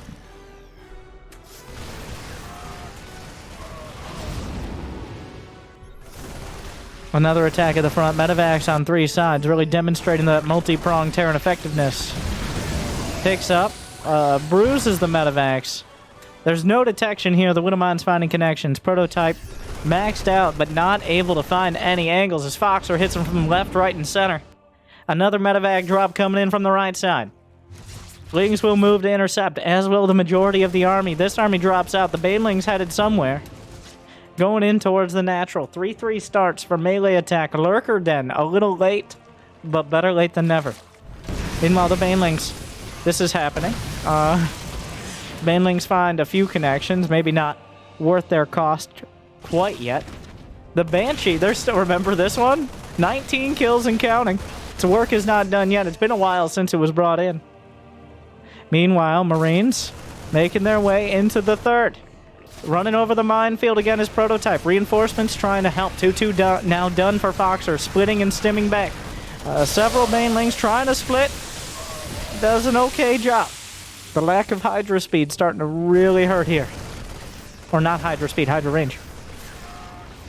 Especially when chasing these Medevacs. A Lurker Den is an important piece of the puzzle. The Marines actually finding more connections, and suddenly Foxer's ahead on supply. And this is why a 3cc Terran is never dead. Until they lose 3 Medevacs full of units. And the Medevacs. In which case, suddenly now, it's right back to even. A little late on picking those ones up. Seismic spines, Lurker range, and Hydra range. He notices on the way, but he has to survive. There's some Whittle Mines in the mix, finding some friendly fire damage as well. That's still a lot of bio, and without Banelings, is there a critical mass of Hydras? I think so. No 3-3 started from Foxer. SCVs are here. Then they started to suddenly get together, look at each other, and say, "Excuse me, Greg, where are you going?" Yeah, this was a mistake. You know what? I got orders. I will follow them. Greg always strict with his interpretation. Foxer now, with losing those few medevacs, he lost a lot of momentum. Prototype was obviously struggling to deal with the multi-pronged efforts, but losing a big chunk of that prong suddenly leaves Foxer with most of his units all together. He's got a 5th base, but now lurkers are on the way, and we only have units that start with M, which are what lurkers counter. Like, but we don't mind, start with W. Shut up.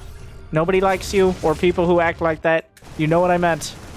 Hatchery down just as it finishes. The lurker upgrades are finishing up. The lurkers have now been spotted. +1 mech weapons is on the way. The bio army putting out a lot of damage, but 3-3 just started. 3-3 is now done for Prototype, so he's reasserted himself. Some, I don't know, Greg flexing while the Marauders go to work. The SCV also taken with it, but a bold call. The lurkers making their way forward towards the 4th, but is there any way? Those are ranged lurkers. They all have almost double the range of Marines and Marauders. Banlings crashing through.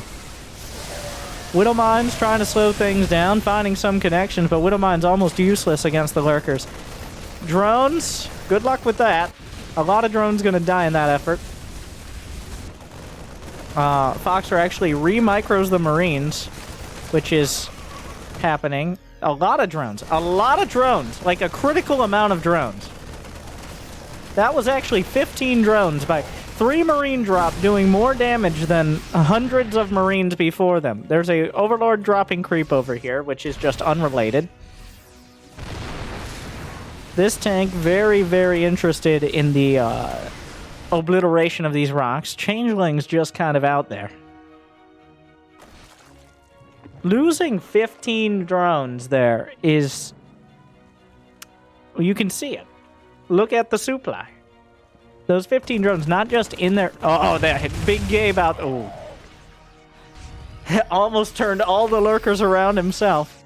So while Foxer is upgrading mech weapons, though, the problem is there are still a bunch of lurkers. And this army is not going to be great against well-positioned lurkers. Oh, some Widowmines looking for an opportunity. Oh no, they have drilling claws. Some good damage getting done. A Widowmine on the high ground just to be extra disgusting. Oh, come on, man. Oh, no. Widowmine's just a very micro-intensive unit.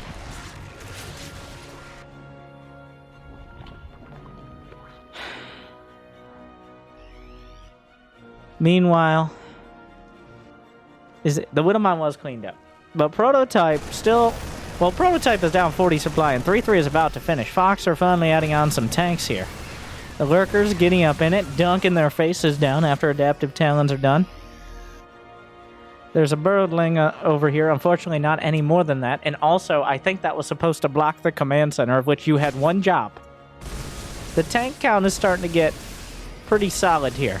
And by that I mean he has more than one. 6 tanks with +1 is a respectable number. The lurkers don't respect it. So here we go. The lurkers finding a good angle. The tanks trying their best, finding some damage, and Prototype steps in and has to unburrow and step out, which I think might be a turning point in this whole game. As that was the opportunity before Foxer was able to put together exactly the unit composition he needed. Before he had enough tanks to really push. That was the timing. But now Foxer is fully ready. Like, Terran players have a hard time accepting that they need to make units that can't stim. And Foxer, I mean, when you name yourself Foxer, you're one of those Terrans. We've seen that today. But once they finally accepted that tanks are pretty good, or ghosts exist, or even liberators, then okay. We've come to the realization that you have other units that are also good. And Foxer has made that realization, which means Prototype is now going to have to deal with units that actually counter lurkers. So that happened. Okay. Meanwhile, another drop and another base down. Any semblance of the early lead Prototype had is now evaporated, and Foxer essentially just had to survive the first big wave of lurkers, and he's done that. He has the tanks, he's keeping Prototype back long enough to build up even more, and the lurkers are losing their effectiveness. Of course, Vipers are on the way, and those help out plenty against the tanks, but we'll see if it's enough. The SCV's barely able to evacuate in time, but they will. A drop, 3 Marines and a medevac. The classic story will find damage. They'll kill a Hydra, they'll kill drones, they may get the hatch at this rate. It's a long way off. Another base being taken on the edge of the creep, and not quite there yet. The medevac, he actually evacuates the 3 Marines, a valuable portion of his army. They will be receiving all their medals and then sent back into the fray with a new I don't know, fanny pack of stims or whatever they wear. Spine Crawler's coming up for Prototype, starting to realize his weakness, and instead of accepting it, moving to shore it up.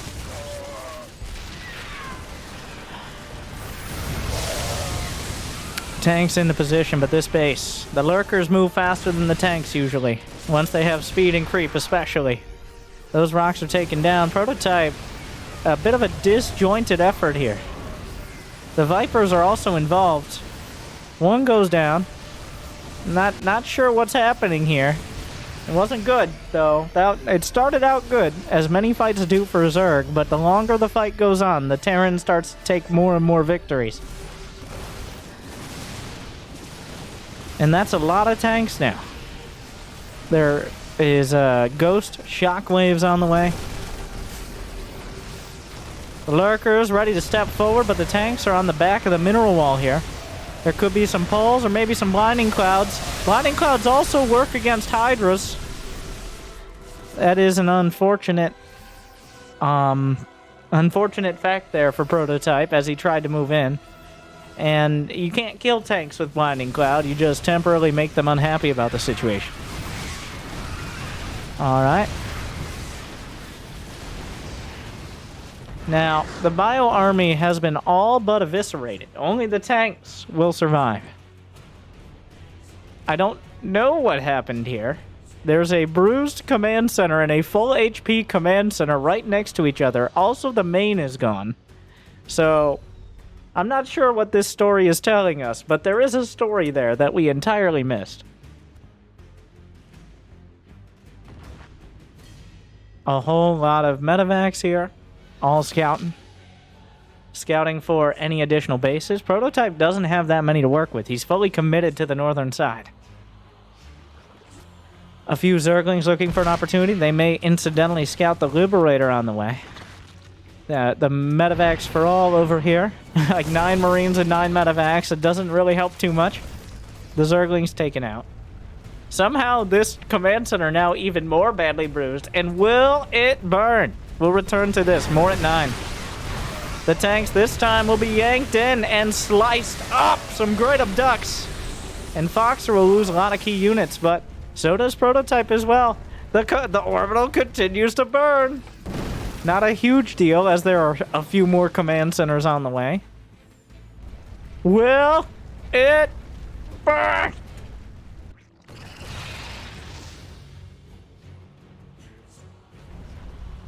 Well, now we're staring at this. Alright, the Marines. Getting a little toasty there. No, it's 100. Oh, some more Zerglings. This might actually remind him about the CC. Oh, he burrows the Lings, which is an interesting choice. The commands somehow... Oh, no! He inadvertently saved the command center with the Zergling counterattack. What a play. Unfortunately now for Prototype.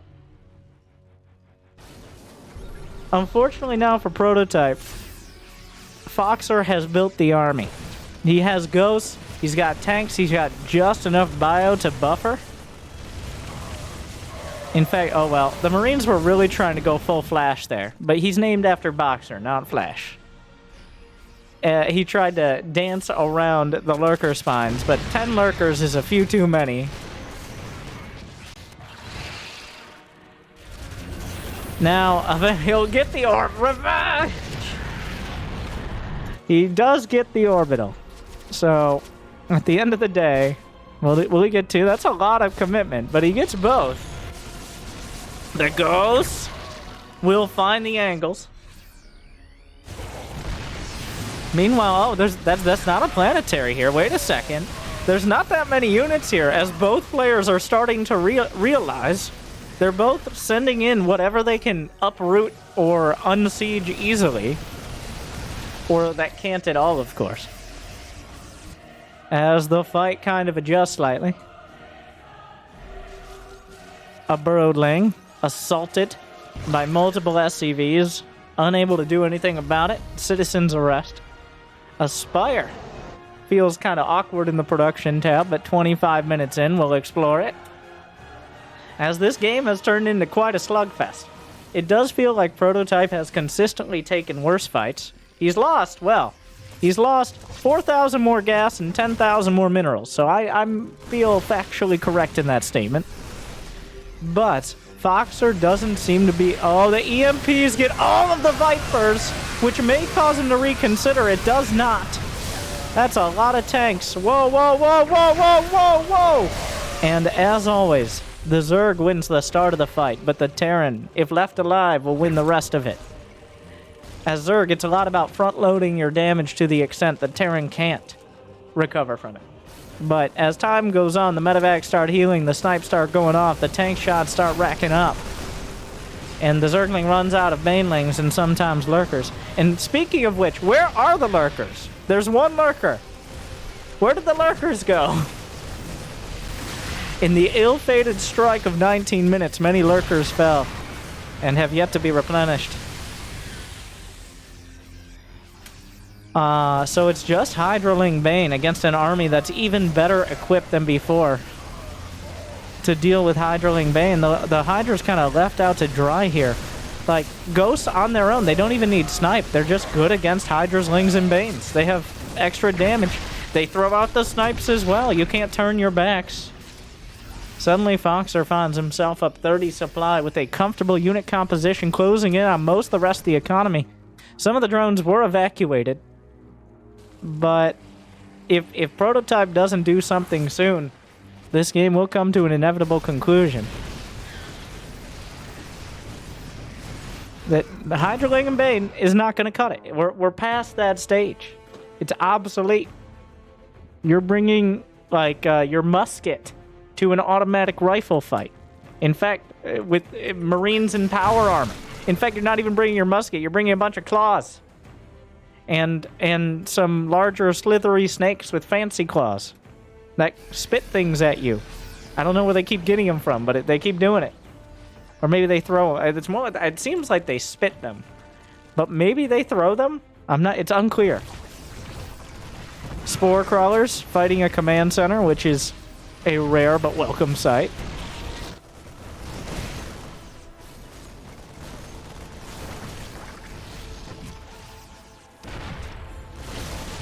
A great blinding cloud, but not great enough. The EMPs come through. That's a lot of Marines. And even with blinding cloud, the thing is, once the lurkers, this is still happening over here. Like, just because the creep is gone, that spore is not dead yet.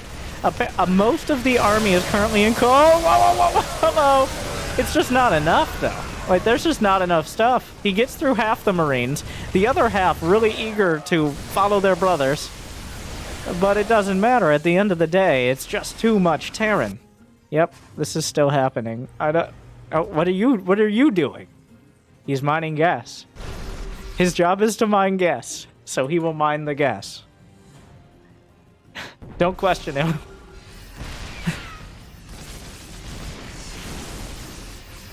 Prototype now on death's door.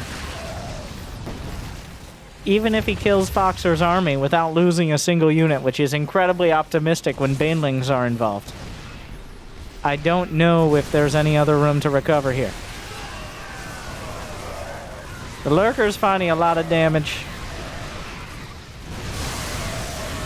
The Marines retreat. The tanks will tank. Reinforcements come in to save the spore. Important.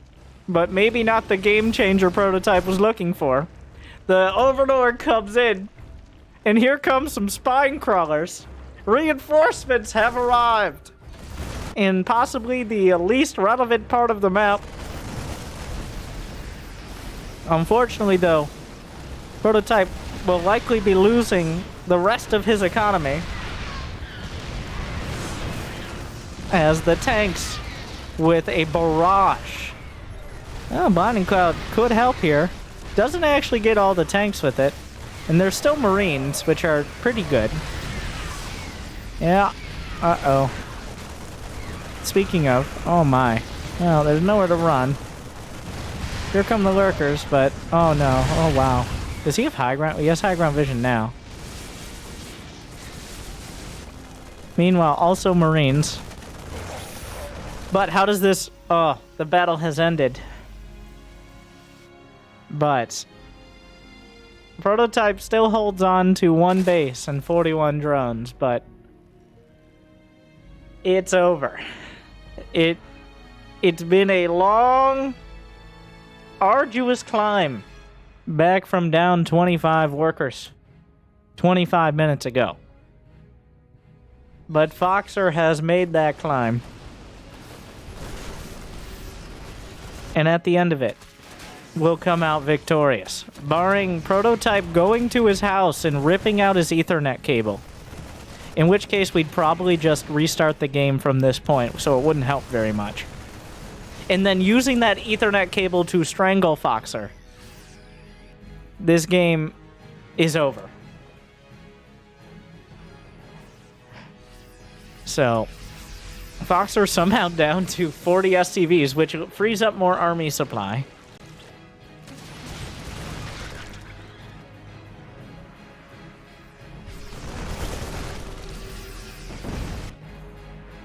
I'm not sure, like, he's crossing his T's, dotting his I's, and landing his orbital commands here. But it does seem like this match is pretty much over.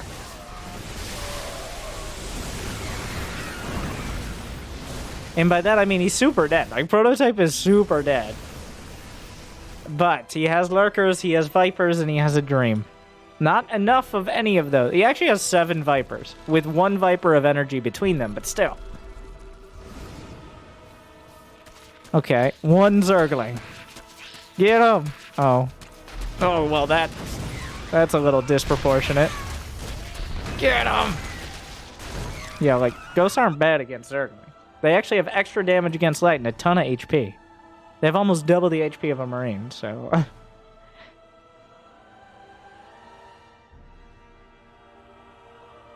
We need to give ghosts stim.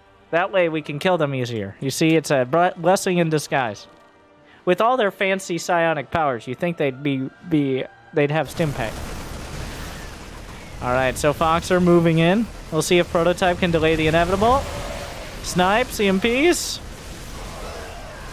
A few splits, a few stims, a few snipes, a few wins. Foxer takes it, and that's 2 points on the board.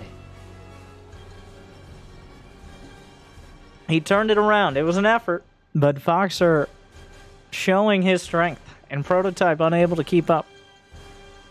It looked okay, but it started sliding. A well-earned victory.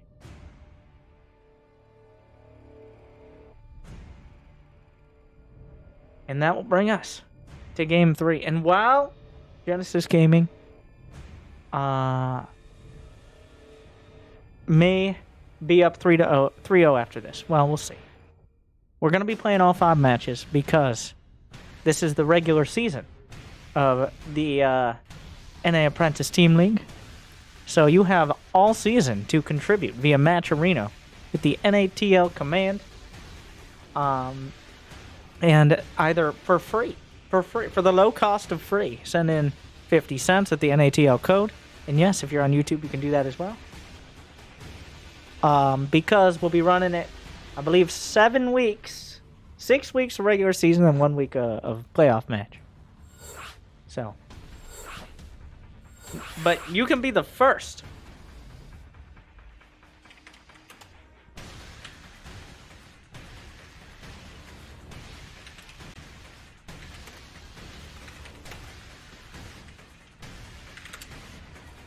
as we go into...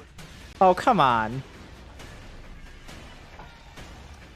So our Major Kelvin with 61 kills, by the way.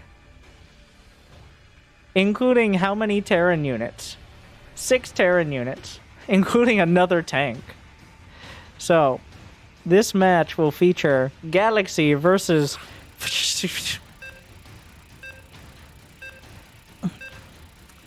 two top. All right.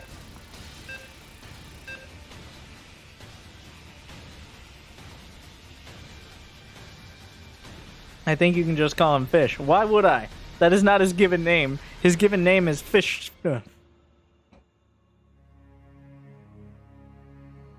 As we know.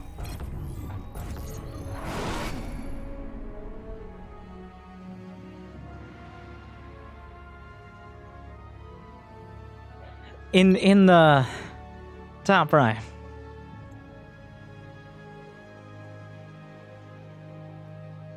For Genesis Gaming, it is Galaxy. And in the bottom left, for Risen from the Gosu, RNGPro, it is... But we will call him by his Muggle name, which is Fish.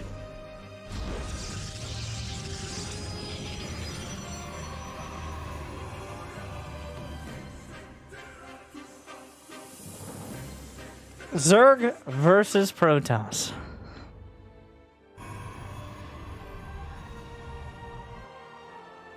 Everyone, well, the probe heading out after gate, so not even pretending at any unrespectful intentions. Cannon rush proclivities. Cheese connoisseurs.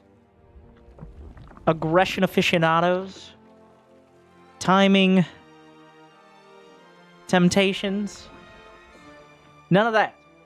Just some macro mechanics and some standard builds. Thank you, Plethoric, for gifting 10 subs to the people. By the way.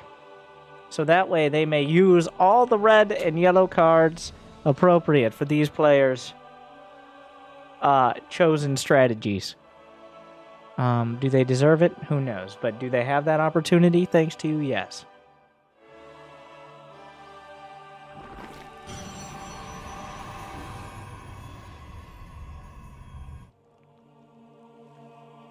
Yeah, it's a common name where he comes from.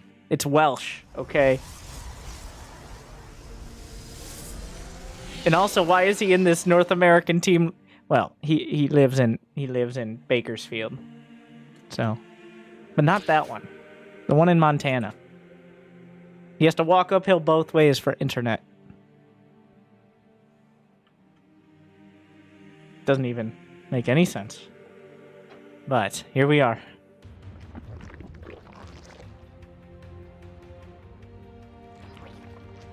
Three bases.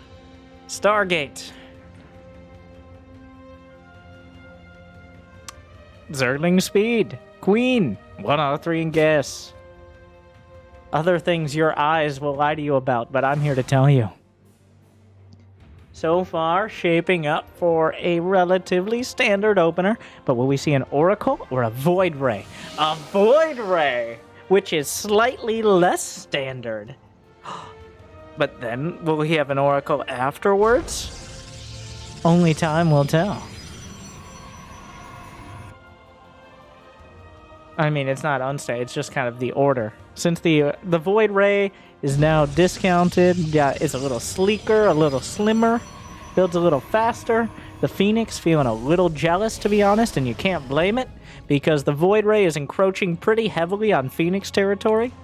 The Phoenix used to be the 100% choice for taking out Overlords, but does that look like a Phoenix to you?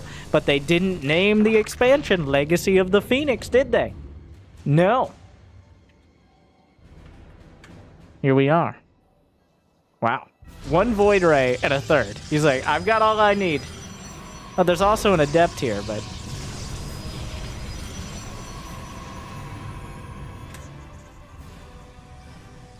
That is a confident expand. The thing is, sometimes expanding seemingly too early is the safest way to do it. Because now he's forced into an awkward situation. Like, when you expand that, he could make a lot of Zerglings, and he could probably cancel it. Alright? But if he does make a lot of Zerglings, and then he doesn't end up getting the base, he's super far behind. So, is now forced kind of just to play defensive. Brenda and her knitting crew have to go around blocking out as much of the Oracle and any other shenanigans as they can. Usually they'll get some damage done. And hopefully can figure out that this is 2 Stargate Void Ray. A pretty spicy build, as players have... It's been figured out over time. Like, right when the Void Ray got a buff to... it a little cheaper. Now 200, 150, not 250, 150. Builds a few seconds faster. Flies a little faster without flux veins. People were trying to build Void Rays. It took a while before PROTOSS kind of figured out exactly how to use them. But now they figured out you can just use them whenever. You just build a bunch of Void Rays, and either you transition into a ground army after like 4 or 6 Void Rays, or you just build more Void Rays until you go carriers. It appears it's going to be the more common transition here. We got a Twilight Council, we got a Forge on the way, so probably some charge lots following this up. Those Zerglings unhappy to find that indeed it is not just one, but more Void Rays, and the intentions are incredibly clear here. It's 2 Stargate Void Ray. And then, Brenda, why is there no creep? The one job. You guys have one job. Creep to the main. You have creep everywhere else. Somebody figure out where to put the creep. Somebody. Why are we still not putting down creep tubers? How is this happening? The queens split into 2 equally divisive groups. Somebody. Finally. Thank you, Susan. Not even sure that's going to creep all the way to the ramp, but close enough.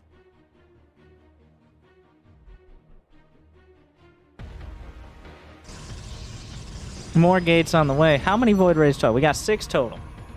Which is enough, like... Oh, well, it appears the knitting crew has had enough.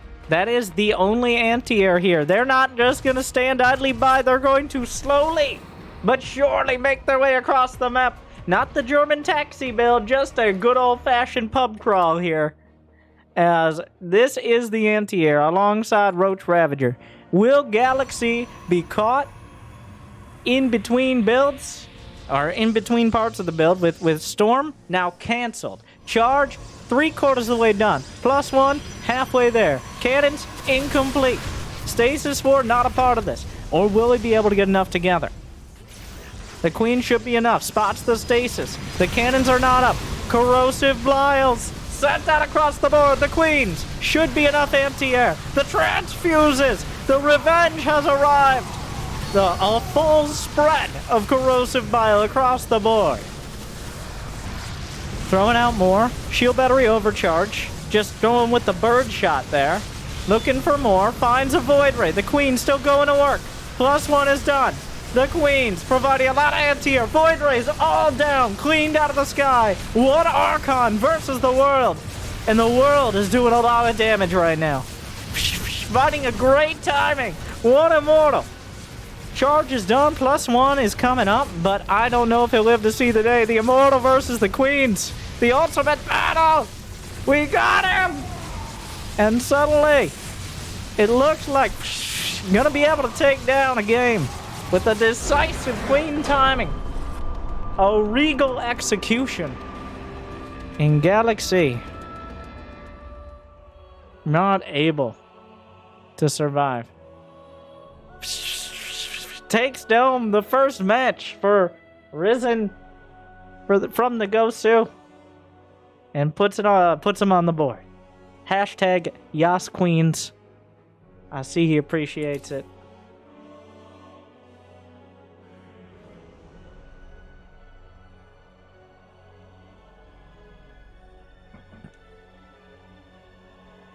Galaxy reaching a little too far in the tech transition.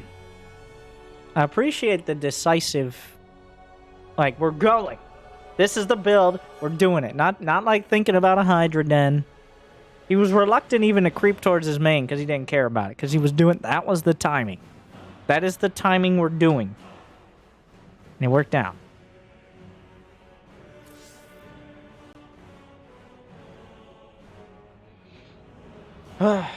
So, it's not going to be a clean sweep.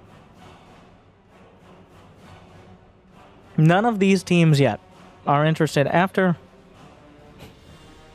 that Sugar coming in, adminning this, because we're trying to determine what server to play on to make it most fair. Because some players are East Coast, West Coast, whichever is best coast. Well, we'll meet in the middle, essentially, because of all the NA servers, all the way to the beautiful country of Singapore. But this has led to a situation where Sugar's writing, "Where does Goomba live?" Which, we all know what he meant, but is just, out of context, a great sentence. We need Goomba, where do you live? And he says, well, in the center, essentially. We will be playing Central for one of the middle matches of this competition. And I was talking about why it's important. Let me make sure we got the consistent colors.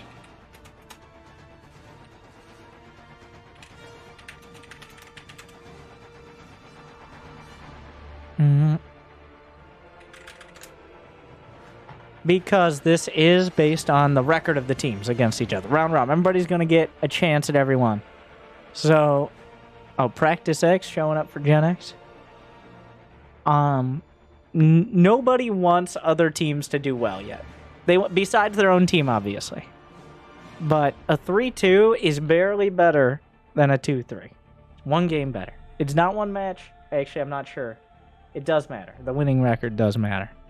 So, if you could get 5 wins in these matches and 0 losses, that is not just for bragging rights, but going in further on. If there is a tie to be broken, it will matter who wins more. So, winning more games is better than winning less. You're welcome. Like and subscribe for more incredible commentary. With that, we're going into game 4.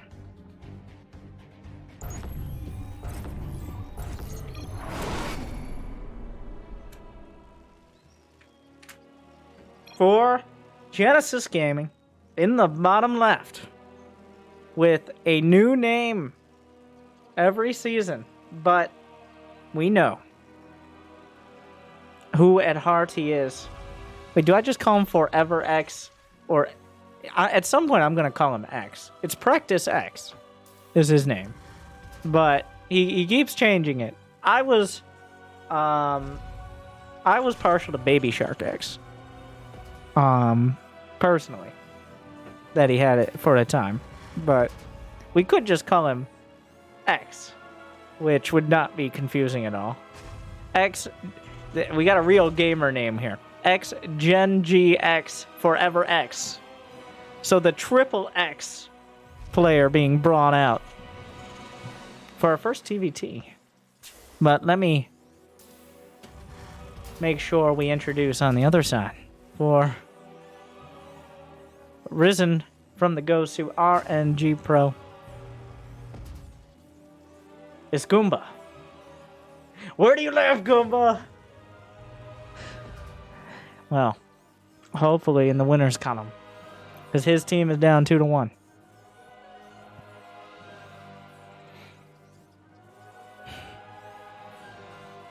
TVT is like if PvP is a like finger painting with WD-40 on each other's faces, and Zerg is like a knife fight in a phone booth, then TVT is chess boxing.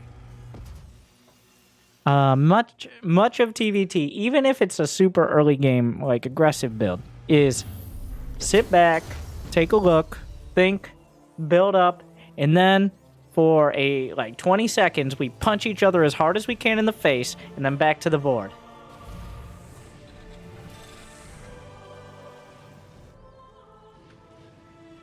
As TVT as a whole lot, like, while the openers may differ somewhat, and the styles may differ somewhat, it usually does come down. It's partially because both players have map hack. I don't mean they're cheating. I mean, when scan is on the table, then it's hard to hide too much of your positioning, of your timings from your opponent, especially ones who are going to be actively scouting when they're not scanning. But, as I say it, Goomba has decided he's not cut from the same cloth. He doesn't put on his lederhosen in the morning like every other man, but instead, he puts them on his head, where he thinks up. He has the inspiration. He never washes them, of course. He has the inspiration to think up strategies like just kind of casually opening up upgraded cyclones, which I will say at the very least is unique.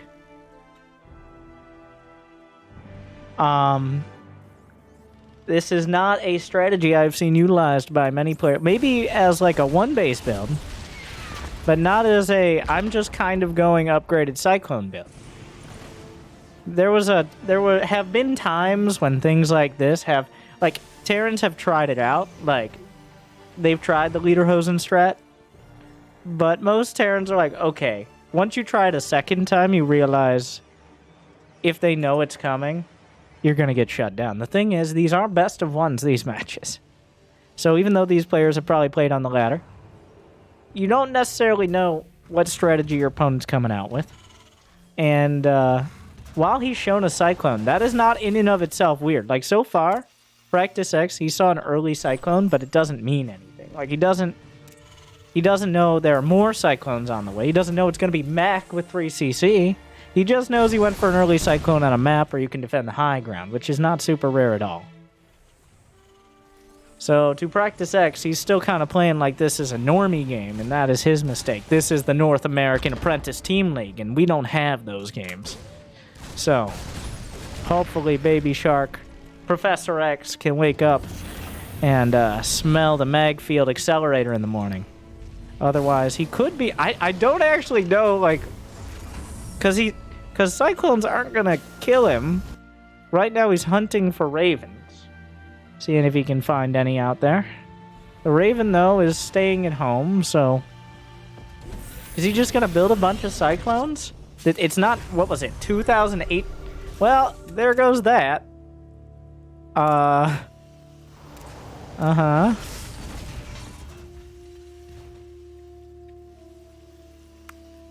You see, this still doesn't actually tell him what's going on, by the way. He didn't see the upgrade. That he doesn't necessarily know this is Cyclone still. He saw upgraded, he saw factories and he saw a third.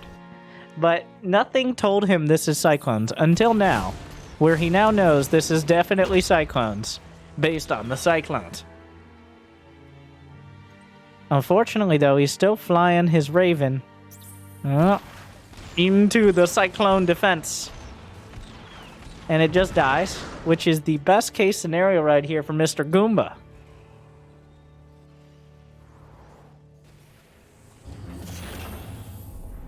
Oh no. Begun. The Clone Wars have. Really? What year is it? What are we doing? I don't... Professor X leans into it. And he was already going mech. So here we go. He has tanks, and tanks are, quote, good against Cyclones, but Cyclones have obviously more mobility. So it's a careful balance here for both players on... Well, that's a... Oh, watch out, watch out, watch out! Oh my god, that's a lot of damage! Oh!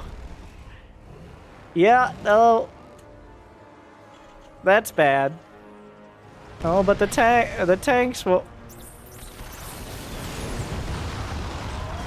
Goomba obviously well practiced with the Cyclones. He finds the opportunities, has only lost 2 Cyclones thus far. Professor X has only lost a few units and an orbital command. It wasn't even just a command center. The orbital was done. So, extra bad. The lock-on, he's trying to micro the clones against it. They both find each other in death. And Practice X is now down a bunch of workers, a command center, and his pride. So, this is, this is a different form. We're playing like 4-dimensional checkers here. It's not necessarily less complicated, but it is weird and confusing. Because we're playing a build straight out of 3 years ago. Oh, he hits the rocks. Oh, it's a total disaster. Oh my god. Oh my god. He clicked on the rocks. Oh no. Oh. Oh. Oh. Oh no.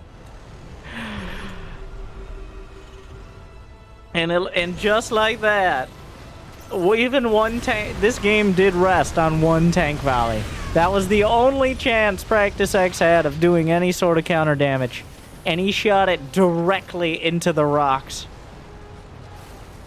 And since this isn't a competition to determine StarCraft's best geologist, he's going to be... Even then, I don't think that's how geologists work either. They don't just blast tank shells into rocks and hope for the best.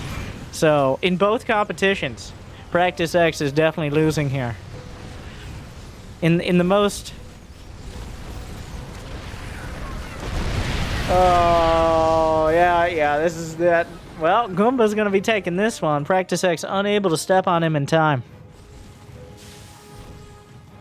He has less of the same units. Well, there are technically more Vikings for Goomba. They're just kind of spread out a little bit. Oh, wait. No. Oh. You spread them out to hide their numbers. Yeah. Goomba scanning for more bases. It appears his gambit has paid off.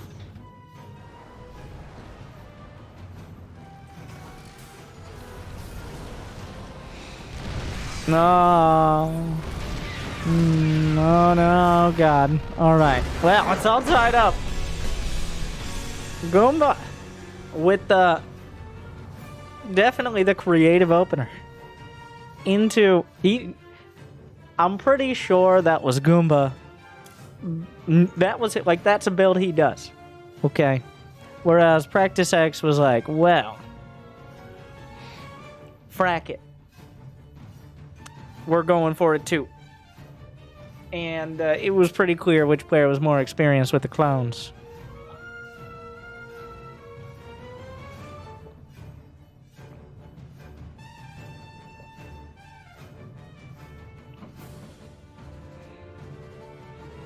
Peely.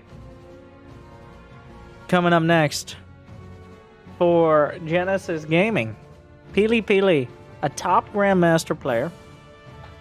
Made some splash in WCS and DreamHack Masters, and most importantly, beat Winter in Artosis' Micro Wars tournament, and beat him with flying colors. Probably his biggest accomplishment.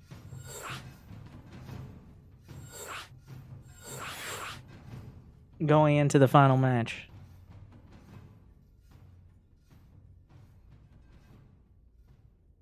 PROTOSS versus Terran. Against Goomba again as our ace player. As you're allowed to bring out a player twice for the final match. Wait, is that what's happening? Or I'm not actually sure. I should probably figure out the rules before I start casting matches. But here we are.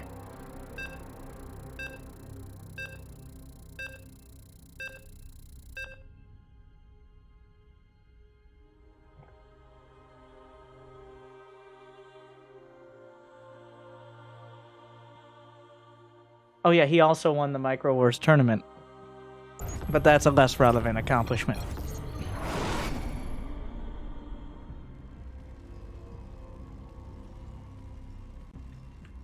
So to determine who's going to be going out in the lead after the first week of the North American Apprentice Team League, remember to get your free codes in with the NATL command on Match Arena. If you're watching on YouTube, assuming this makes it there.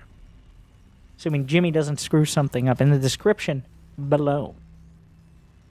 If you're on YouTube and you don't know where the description is, congratulations on somehow both being new to YouTube and also 95% of people at the same time. Anyways, in the bottom right, for his epic reprise, we needed that build was so good, we needed a second look at him. For RNGPro, it is Goomba. And in the top left, representing Genesis Gaming, is Peely.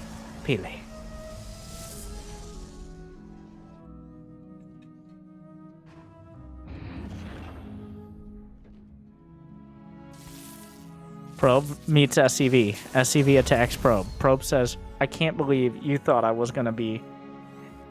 This is a no worker harassment zone. And probes are repeat offenders. So will be escorted off the premises. Sir, come quietly. We will use these fusion cutters.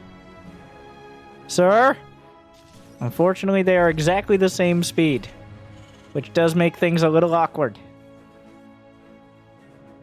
Hot on the trail. Will the Reaper chase? So, Goomba, there are two types of people. They're the type of people that their command center will be blocked by a probe, and they'll do their best to stop the probe. And then there are the people who will just build their command center and fly it over.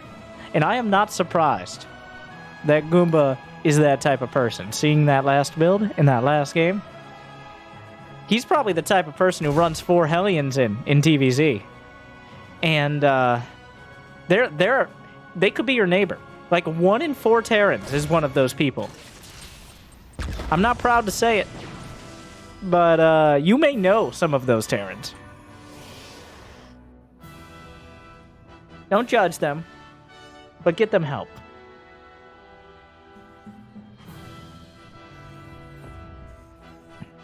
Okay, judge them a little bit. They deserve it. Why would you run for help? Like, are you just praying? Essentially. Is this going to be Blink or DTs? I mean, my brain says Blink, but my heart also says Blink. So, Blink it is.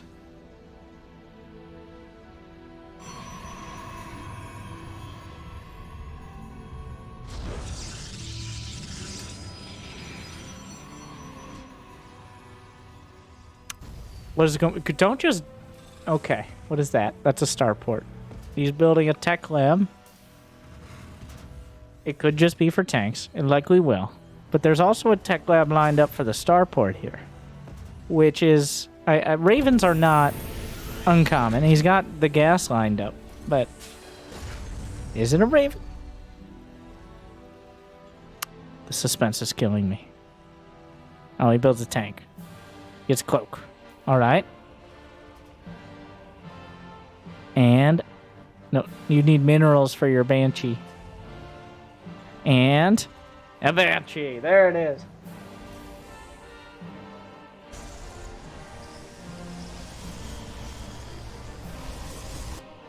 Also, if at the end of this we can... I don't know if we have the results from the other match today. Just for everyone's sanity and their bedtimes, and also because 3 matches, all matches played is a lot. I'm covering 2 a week out of the 3 played. Do we have a score on our other match? Which was the other match. How do I forget these things?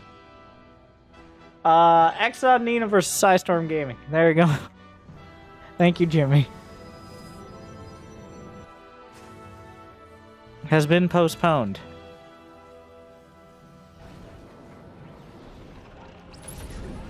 TBD. Exciting.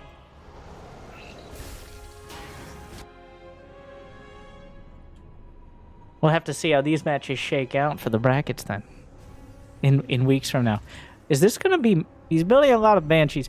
This man is well prepared for Blink Stalkers. I have not seen someone more prepared for Blink Stalkers in a while. That's 2 bunkers, tanks, cloaked Banshees, another tank coming up. Peely does not seem to care. The Banshees will cloak. That will not save them. The depots. Oh, Peely just kind of... Okay, he just kills everything. Well, that works too. Yeah, but he was not prepared enough. At some point, he just blinked forward. So, I would say killing 3 tanks and 2 Banshees. Was it 2 or 3? 3 tanks and 2 Banshees? Usually, it wouldn't be worth it to sacrifice that many Stalkers. But now there are no tanks and no Banshees. So that does open up, you know, most of the base. And spells disaster for Goomba.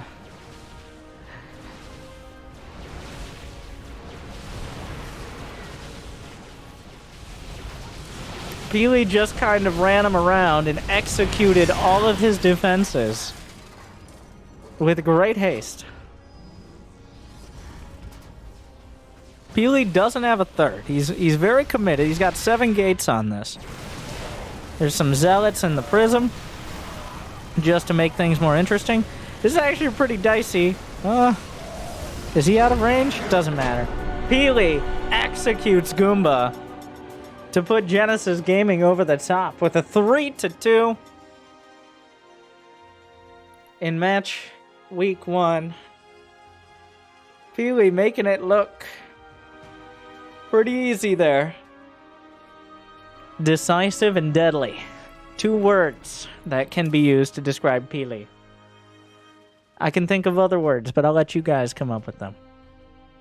So, with that all said and done, 3-2 both sides there. AlphaX taking 3 wins over eXoN Cham, and then 3-2 Genesis Gaming over Risen from the Gosu. So, while they'll take the wins, not a sweeping victory, and still plenty of weeks to go, and soon we'll find out the results of eXoN Nina versus Psystorm Game. Remember, eXoN has so many great North American players, we split them into 2 groups, and only one can win, assuming they even get that far. So, thank you guys for watching. Check out the match in Reno. Use the NATL command. You'll have plenty of opportunity, but why not be first? We'll just make sure I'm not missing anything besides all that. And then we'll do, I'll eventually do something that seems like an outro bit.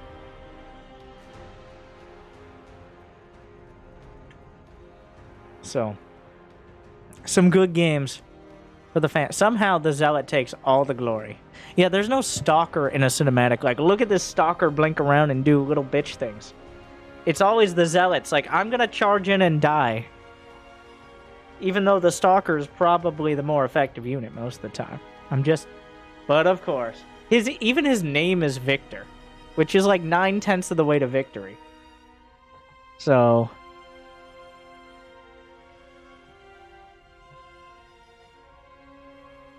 at the end of the day, who do you think played the best? Which team has the best logo? And hopefully you'll tune in every week at Friday, 9 p.m. Eastern, 6 p.m. Pacific, 10 a.m. Korean time. And for you Europeans, don't you dare sleep. 3 or 2 or 1 to 5 a.m. Figure it out.